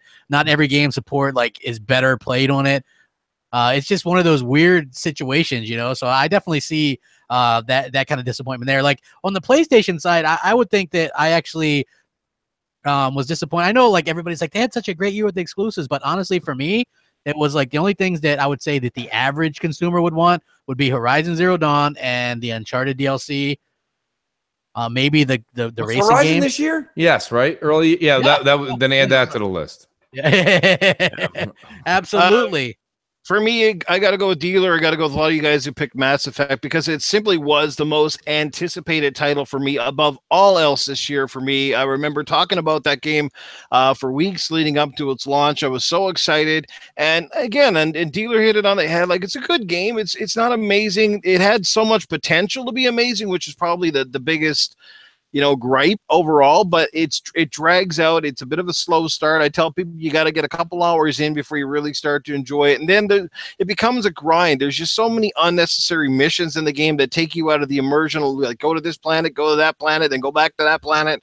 It's like, man, like, what were they doing? Like, they're just trying to pad the hours, and as far as PlayStation stuff, I don't know. I have a hard time picking out one that really totally disappointed because I don't buy a lot of stuff for PlayStation. That's why. But I will say my bigger surprise of the year was buying a PlayStation VR. You know what? I didn't believe it until Crap told me about it. And usually my opinions line up pretty close to Crap's opinions on things. And when he said, Doof, you got to try this thing, I went out and got it. And man, like, I know I don't play it every day right now. Actually, I'm just waiting to hook up a new TV stand. So I got to reset up my PlayStation stuff. So I haven't played it lately. But like when you do play it, it's just the immersion. It just brings you to a whole new level. Yeah, it's not going to replace traditional gaming. It never will, as far as I'm concerned. But it's just an experience that until you actually put it on and you got to try the right demos, because not every demo or not every game on VR is a winner. Some are like truly exceptional and some are absolutely garbage. It's kind of like the Wii back in the day. Some games actually motion control as well, some did not. So but try VR for yourself. Maybe you won't like it, but the ones who do really do, and it was a big surprise for me, and I'm glad I bought it, and I can't wait to get more games on it. Hell yeah, dude, that's awesome. What about you, Hellhammer? What kind of disappointed you this year? I don't really know, honestly. Most of the games that I played, because I pick and choose what I want to play, haven't really been disappointing. Well, there's got to be something that you were disappointed in. Sonic Mania, because you couldn't beat that game? That's just because I can't beat that last level, but otherwise the game is good. Probably the most disappointing thing all year for me was that damn patch for Skyrim on the X. Yeah, didn't Hellhammer, if I'm putting words in your mouth, stop me, but didn't you play Mega Man X and hated that? No, I haven't played it. Okay, it wasn't you then. All right. I thought it was you who said you didn't like it. Also, got to say that I'm disappointed in Legend of Zelda Breath of the Wild because you can't even swim across a kiddie pool without dying. So that cut me down. Yeah. What about you, Don? Anything disappointing to you? I feel like Mooch is going to attack me as soon as I say it, but Destiny 2, and hear me out, Mooch, before you know, we're gonna get a Mooch rant. I think they chased after. They tried to broaden their audience with Destiny 2. I agree with that. And with that, they think they didn't balance it out with another particular player base, which is the people that wanted the difficult finds and the challenge after you finish the game. So do you think? Let me ask you this, Don. And there will be a Destiny 3. Do you think they'll go back to the roots? Well, they have to balance it, right? Because they have two user base, right? They have the people like that, you know. Yeah, but one's certified to come back, the other one's wishy-washy. Who knows? Like you look at Xbot, like he seems like he's got the bug, right? And he represents that other segment that just didn't want to do the hard finds or the hard things. He's just like, just give me something to do, and I'll level up. And then you got some people like myself that, you know, I love the fact that your leveling up was tied behind the raid, because that forced everyone to want to do the raid. Absolutely. Forced the community to want to help each other out. And I feel like I've been max level and have not done a single part of the raid and haven't been able to get a group. So there's a big part of the game that I'm completely missing out. And then agreed. To the point now, where see, the reason I'm actually okay with Don's critique versus Craps is Don likes Destiny. So he's disappointed Destiny did these things in the game to ruin his admiration for the game. Crap just hates Destiny. So he hated 1, he hated 2. So you can't be like, you know what? 2 is a piece of shit. And you're like, well, you don't like it. You know what I mean? It's like if you don't like peanut butter, you don't like peanut butter on top of chocolate. You don't like it. It's fine. But no, Don, I think Don makes a good point, because I do think it cheapened the game. I do. Well, the funny thing is the best thing of Destiny 2 is the story, but the story isn't long enough to cover the fact that I'm missing out on the other stuff, right? So it's better, in a lot of ways, but it didn't meet the expectations. See, it's interesting you say that, because there are elements of what they did change that make the game a lot of fun, because you obtain loot so much easier. You level last night. What did I play? I played 3.5 hours. Only 4 or 5 stories on Osiris, and then I also played about 2 hours with Xbot and the gang playing Crucible. And I went from 301, 302. I'm at like 308, 309 already. You know what I mean? Like in just a couple of hours, I was like, whoop. Like there's no, if I do that for another 4 or 5 days, I'm going to be max level. Like that's not the way Destiny was built. You know, you go back to the first one, especially when it first came out. Holy shit, you didn't ever got max level. You would have got max level if you played every day for 7 hours. So now it's too easy, and I don't know why. I mean, like you said, they're just trying to reach a broader audience. Well, it cheapens the satisfaction when you get there, yes, too, it does. right? Like it kind of deflates that. So I mean, that's where I'm coming from on the Destiny side of things. Hopefully they'll fix it, but I'll dive back in. I thought they would have done it by now. That's my only problem. We'll see. We'll see what happens, right? But and then the thing I really was impressed with is Dolby Atmos. If you play Dolby Atmos, like I have never experienced sound like that ever before. Okay, so I found something out, Don, and I want to talk to you about it. So someone wrote me on Twitter today. Shout out to LB, Miss Boogie there. She wrote me and said, "Hey Mooch, I see you saying I can't tell if it's on or it's not. It sounds the same." Apparently, if you have the A50s, the Astro A50s, like I do, the Xbox ones, the green ones, the wireless ones, you have to take the dock out and you have to update it again for Dolby Atmos just recently. So I wouldn't be surprised by that. The A50s are a complicated headset. they really are, and I honestly think they're my favorite headset of all time thus far that I've ever bought. At the same time, I would probably not recommend them because they're a lot of fucking work.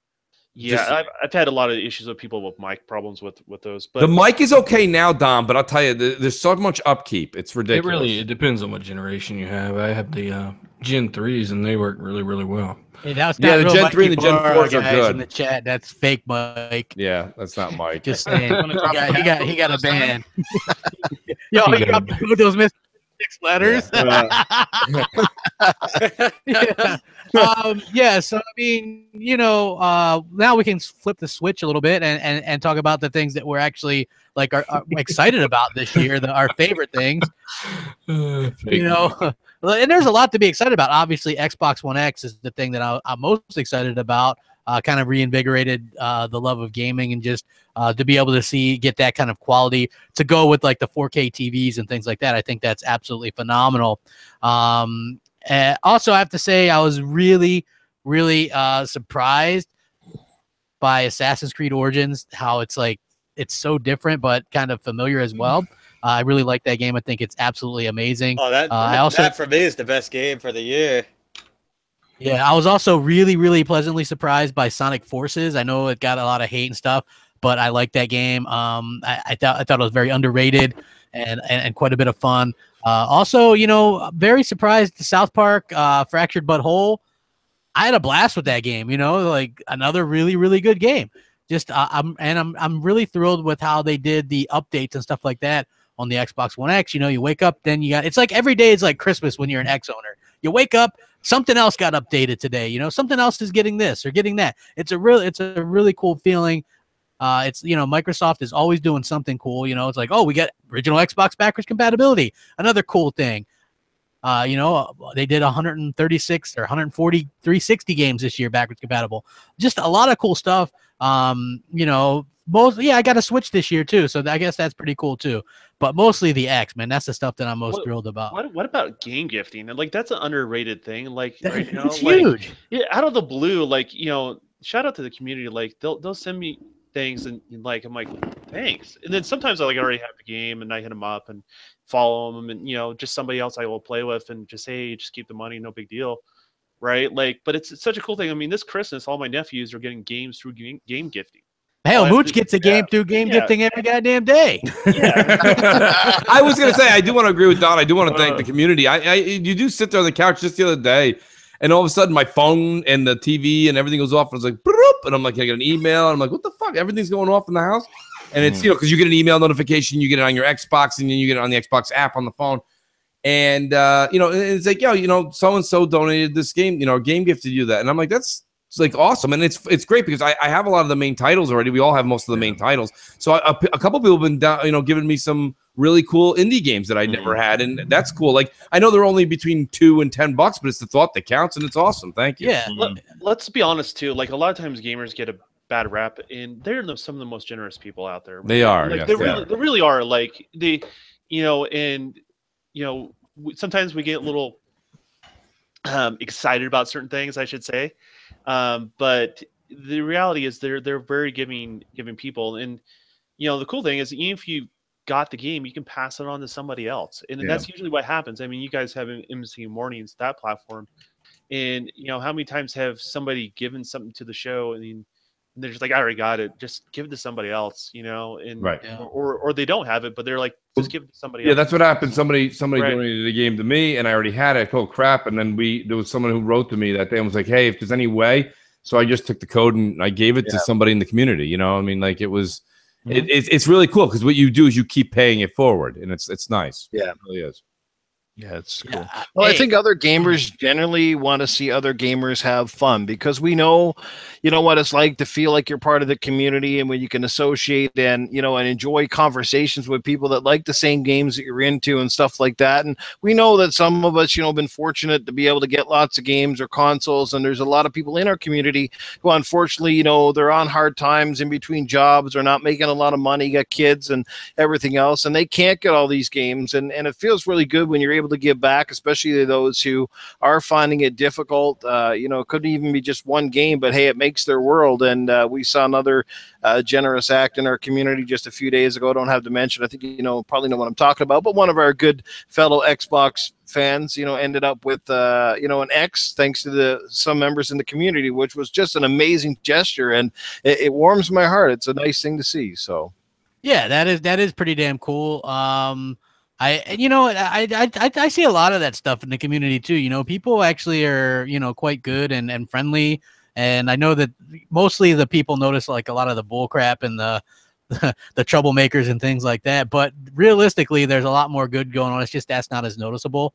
It's always like, hey, well, look at this or that or the outlandish bullshit. But the community itself has been pretty damn good this year as well. Hellhammer, what have you been impressed with? You have to be impressed with something, and Oh yeah, Assassin's Creed Origins, especially because that's been my favorite game so far this year. I can't say enough good shit about it, really, because I just can't stop playing it. That's one of those few games where when I'm not playing it, I'm thinking about playing it.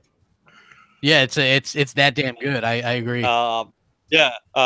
Sonic Forces was especially good as well. That was probably one of my second favorite games of the year, actually. For a $40 title, man, hell yeah, dude! That and a game, and it looks great on the X too. Yeah, it does. It looks great. It plays great on it. Super Lucky's Tale was awesome. I haven't finished it yet, but I actually was in the middle of playing that when I started up Assassin's Creed. I just haven't played anything else since. And then the other one of my favorites is actually Cuphead. That has a lot of people. That's a lot of people's favorites for the year, but Cuphead by far is a great game. Yeah, I mean, you got to be happy of Cuphead was either. You got to be happy of how many games your game share buddy buys. Like, you got to be happy about that. Well, hey, the good news is Hellhammer pre-ordered. The hell's that damn game you pre-ordered? Monster Hunter World.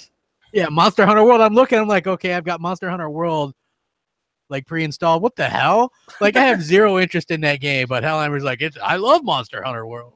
Yeah, I played it on 3DS. It's great. And I'm like, okay, well, that's great. That's cool. I mean, like, to be honest with you, though, like, Hellhammer certainly, he's bought some good games, though. He bought Mafia 3. He was the one that got that, and some other stuff as well. But, yeah, it's, that's, I guess that's the perk of brothers. You know what I mean? So, let's see. Who else we got? What about you, Dealer? What really got you going this year? Man, just everything. There's been so much to play. I've been playing Fallout 4, man. been taking it back. So I know a lot of people didn't give Fallout 4 a chance. They like to hate on it, but this game looks absolutely stunning on the X, man, and it just it's a good game. I like Hellhammer. I've been enjoying Origins. I beat that like a week ago or so. And that game's great. The traversal, one of the best open world maps I've ever seen. Beautiful. Combat's really good when you get used to it. But side missions are let down in that game. But many of the main missions are let down in that game. But it's still a great game, right? Probably like an 8.5 about where it's at. But then I go to Fallout. It has something a little different. Crafting, building your own kind of forts and bases. And then Witcher 3 patch coming out soon. Looking forward to that. But yeah, just really stoked with the X. I'm blown away that I've heard any negativity about it at all. A lot of it's just hot air, and I'm just pretty happy to be playing games, man. Yeah, it was also kind of a surprise. Some of the games that we're getting 60 FPS options on that some people didn't think would happen. I think that's pretty cool as well. Like Gears, yeah. That's a relatively really consistent 60 frames for a horde mode, especially. That's crazy. Yeah, exactly. Mooch, did you pick some positive things? Or? No, I mean, but I think you guys all did a really good job doing the roundtable there. I mean, to be honest with you, I would say that just some of the things that impressed me over the year. Of course, the X will blow by that because everybody said it. Yeah. But I really liked. I like games when you put them in or you buy them, and you're a little 50-50 on them. You're like, okay, people are saying it's good, but it's not really in my wheelhouse. And for me, that was Resident Evil 7 and The Evil Within 2. Those are two games that I put in. I knew I would have some interest, but I thought it would be like, meh. One of those games you get like 30-40% through, and then you just never go back to. Yeah. I thought that was going to be the case. Crapgamer knows that all too well. Yeah, right. When I can beat the tutorials. Right. And no, those were 2 games that are just like I played them, twice. I'm almost done with the second playthrough of Evil Within 2 and Resident Evil 7. I played through twice. Like I really, really liked those games. I wish I didn't like Evil Within 2 so much because I would have already beaten Wolfenstein by now, and I would have already been on my way to AC Origins. Yeah.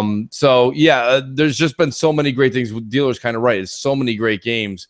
It's hard to just point. This year has been just off the wall. And then you put the new hardware and the effects in your eyes it's all eye candy at this point too. I want to throw out Digital Foundry's little comparison. Was kind of odd on Fallout because though it does run at pretty much 4K almost all the time and stuff, it looks great.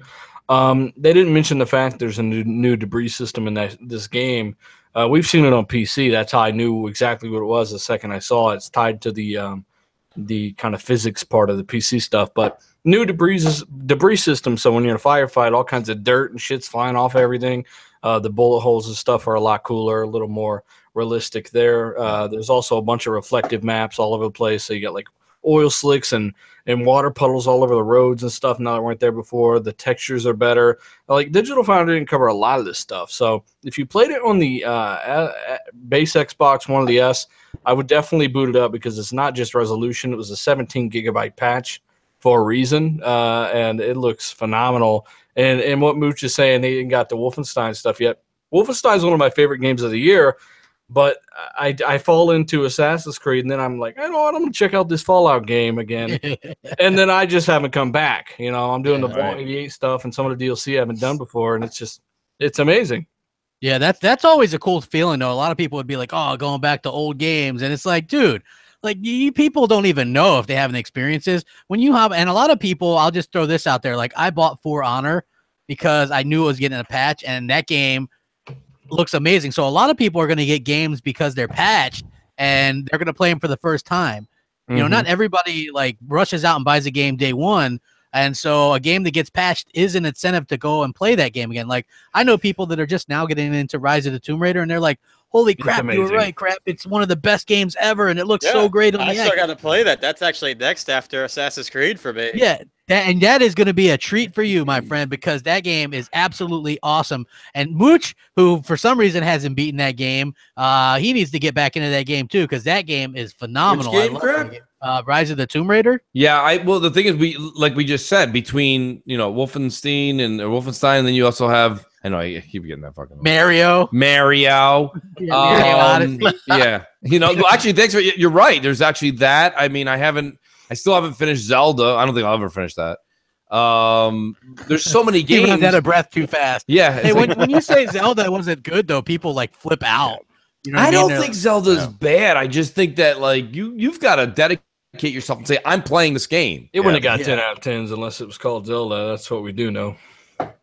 But I wouldn't say it's a 10. I wouldn't say it's a 10. No, because if you look at what it does, I'm not saying it's a bad game, but just like Horizon Zero Dawn at launch when it was at an 89 for a while, I was just blown away after playing Horizon Zero Dawn. I was like, how the fuck is this in an 89, right? So Zelda, Witcher does a lot of stuff that Zelda does, but much better. But Zelda has a really cool physics, kind of element to it on console, where Witcher has more of that on the PC only. So I don't know, man. I don't think there's such thing as a 10 out of 10, and Zelda for sure I don't think was it. It's going to probably win Game of the Year though. I would say so. I would give that to even like Mario, because Mario does what it does extremely well. Like there's other RPGs that just frankly probably destroy Zelda in every way. Yeah. Think about it, Right. I agree 100%. I voted for Mario for the Game Awards. I said, hey, Mario should win this, but I got a feeling that Zelda's going to win it just because everybody's like, man, we love us some Zelda. And it's a good game. It's a really good game, but I'm just saying, fuck, it's not the end all be all like people think. Yeah. Well, not every game needs to be open world, goddammit. And I'm sorry to have to be the one to tell you that, but in my opinion, that doesn't make a game amazing.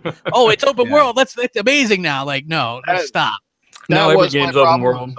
That's the things that most people were basically saying they loved about Legend of Zelda Breath of the Wild were the exact things that I didn't like the game for, because it now is an open world game where you're not sort of staying on your quest missions. You're getting sidetracked with a lot of Bologna and stuff, and you know, and there was a lot of repetition in the enemies, and again, the whole stamina system just drove me nuts. I was like, man, I remember Zelda had a slingshot, a sword, and a shield, and that shit lasted you from start to finish back in the day. And now, like, I mean, you can't even get a good sword to last you 3 swipes. It's like clink, it's broke again. You're like, what the hell?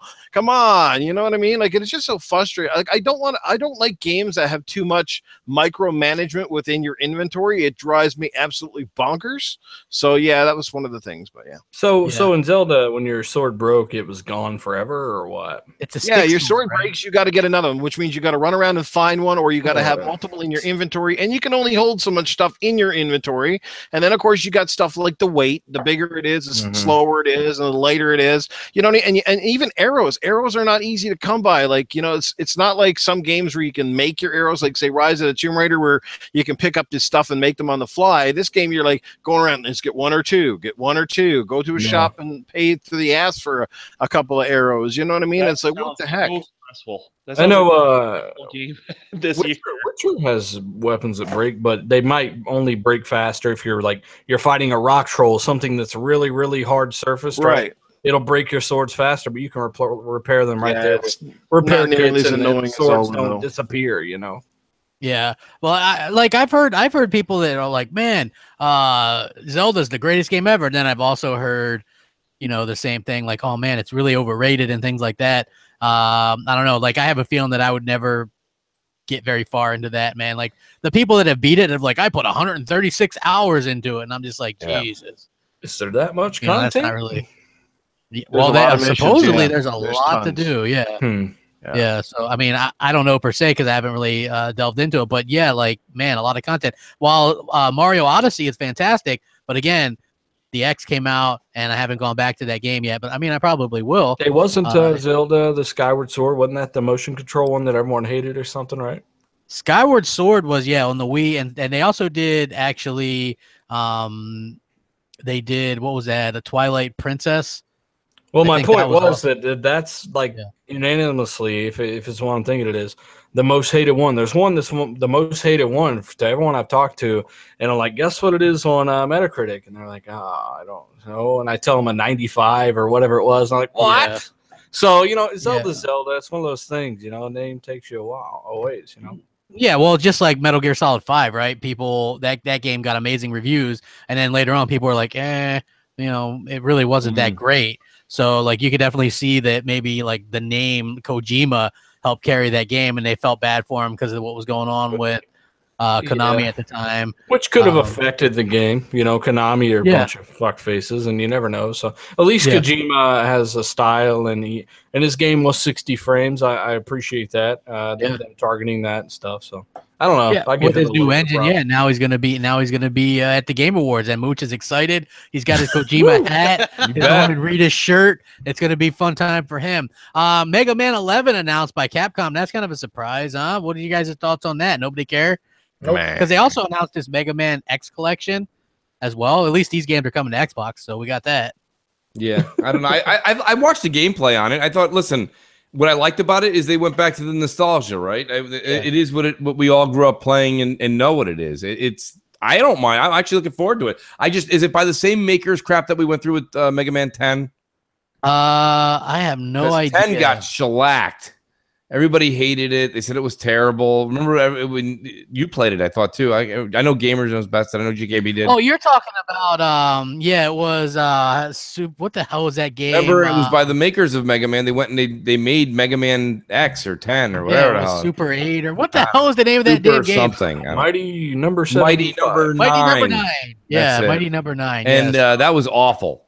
And well, according to people, I shouldn't say that. I didn't play it, but this one looks more traditional. So I got to be honest with you. When it comes out, I as of today, unless something like groundbreaking comes out that's awful, I'm gonna pick it up.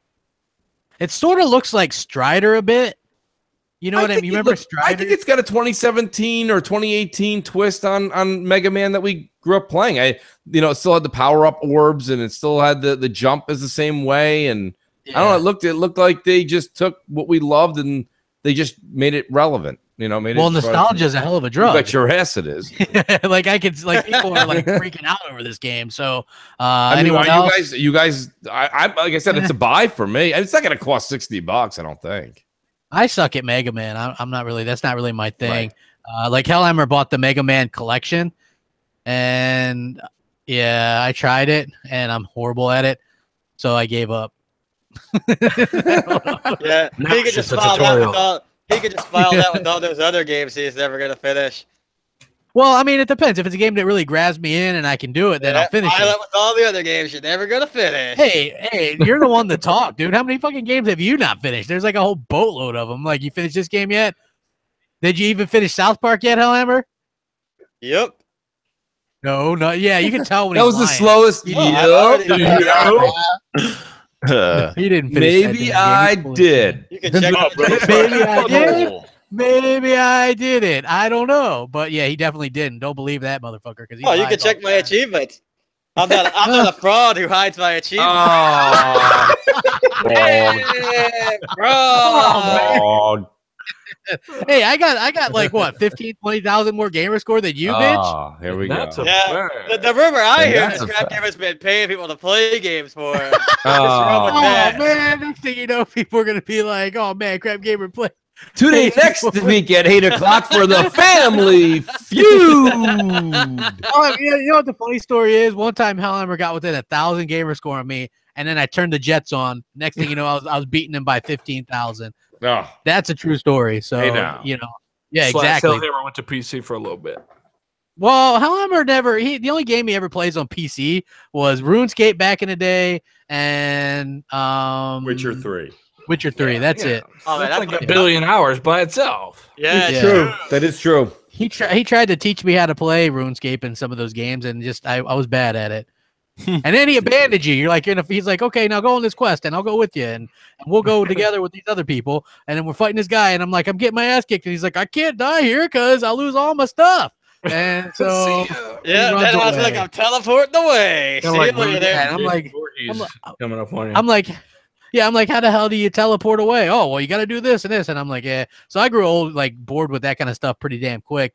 God of War release date, possibly March 22nd, according to the dashboard on the PlayStation Store, which is the exact date that the original God of War released. And most God of Wars do release in March.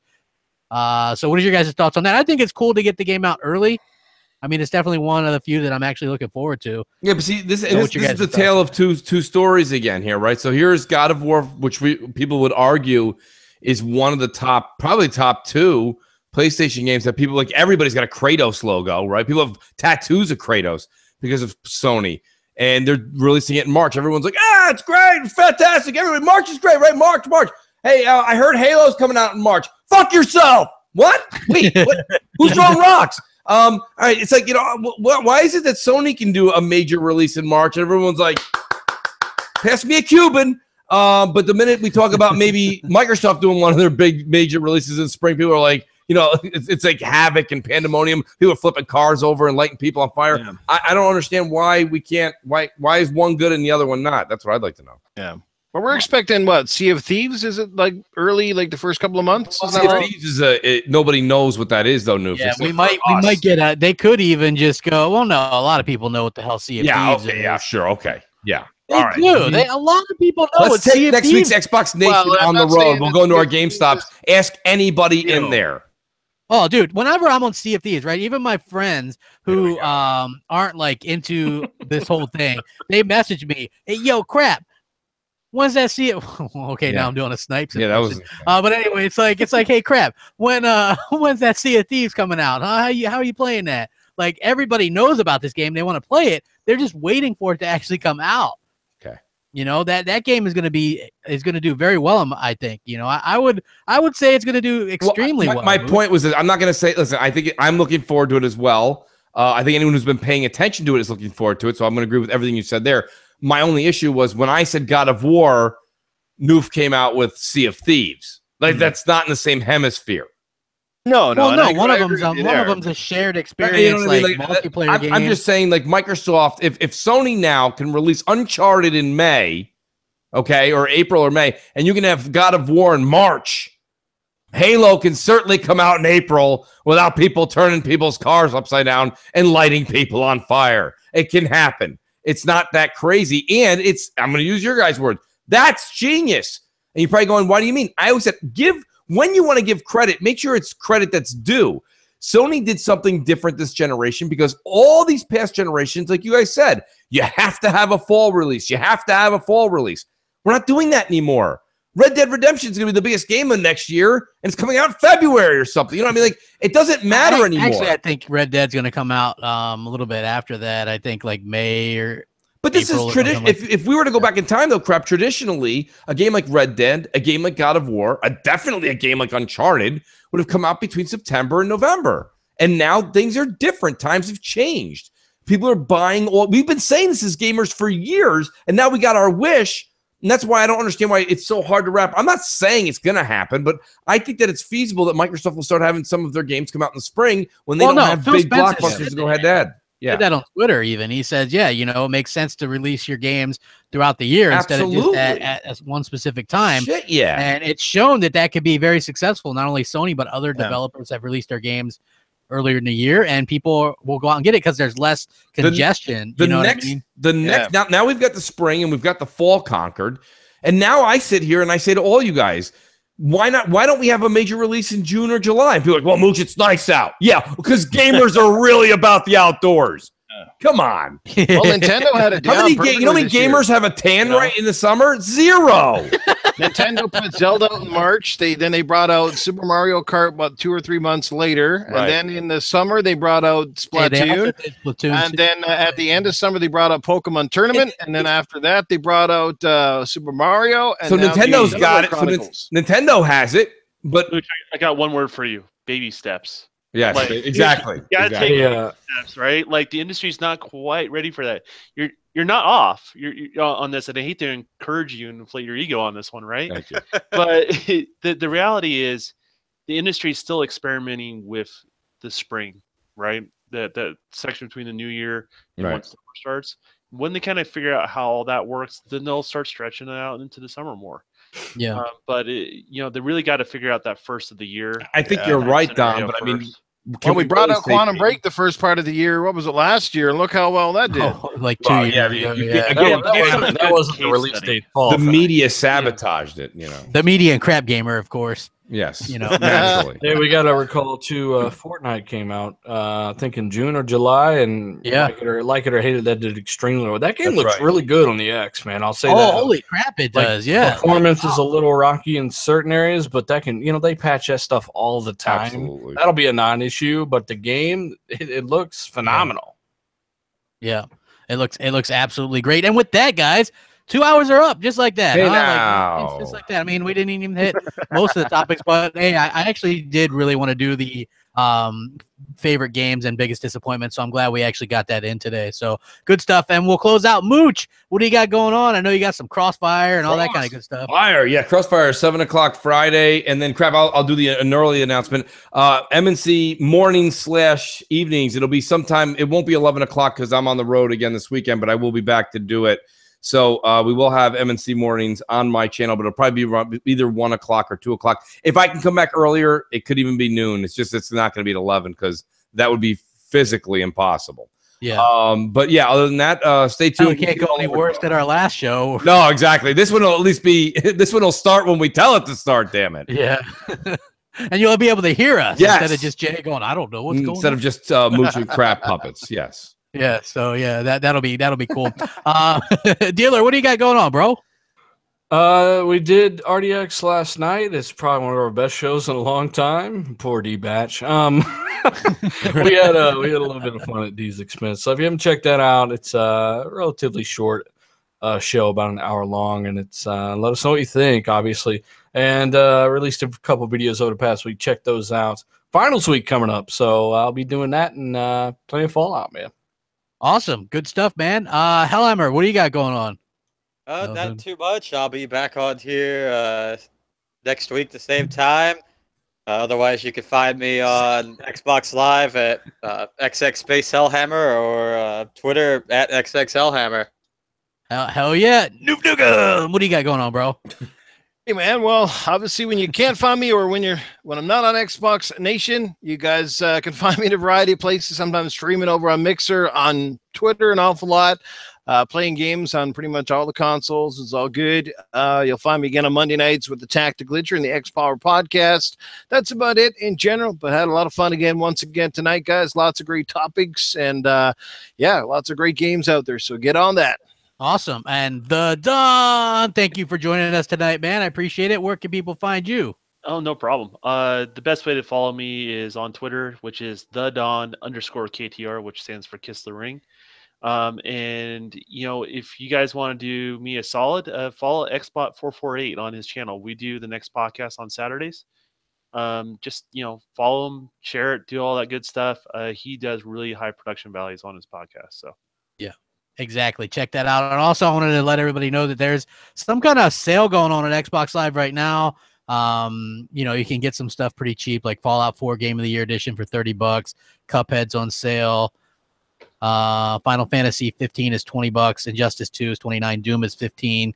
The Division, get that. It's Mooch's favorite game, $15 right now. Get that. Final Fantasy is an awesome game, especially if you own an X. You know what, though? I'll combat that, and me and Crap both have it. I haven't started it yet, but if you're going to spend money, go buy Ghost Recon. It's a better game. Yep, exactly. Speaking of, man, that game now with the Xbox One enhancements, people haven't been talking about it enough, but it looks incredible. The draw distance is if anybody wants better. Noof, do you have that? I do have that, and it's amazing. And that PvP mode, wow, that's pretty cool, man. Dude, if you want to run through the campaign, awesome. Though, I know 4 would be better than 2, but if you want, let's try and recruit 4. I'll go through with you. That's amazing, and it looks so good on the X. Crazy. We'll catch you guys later. Thanks for watching. Rag 'em up. We'll catch you. Have a good time.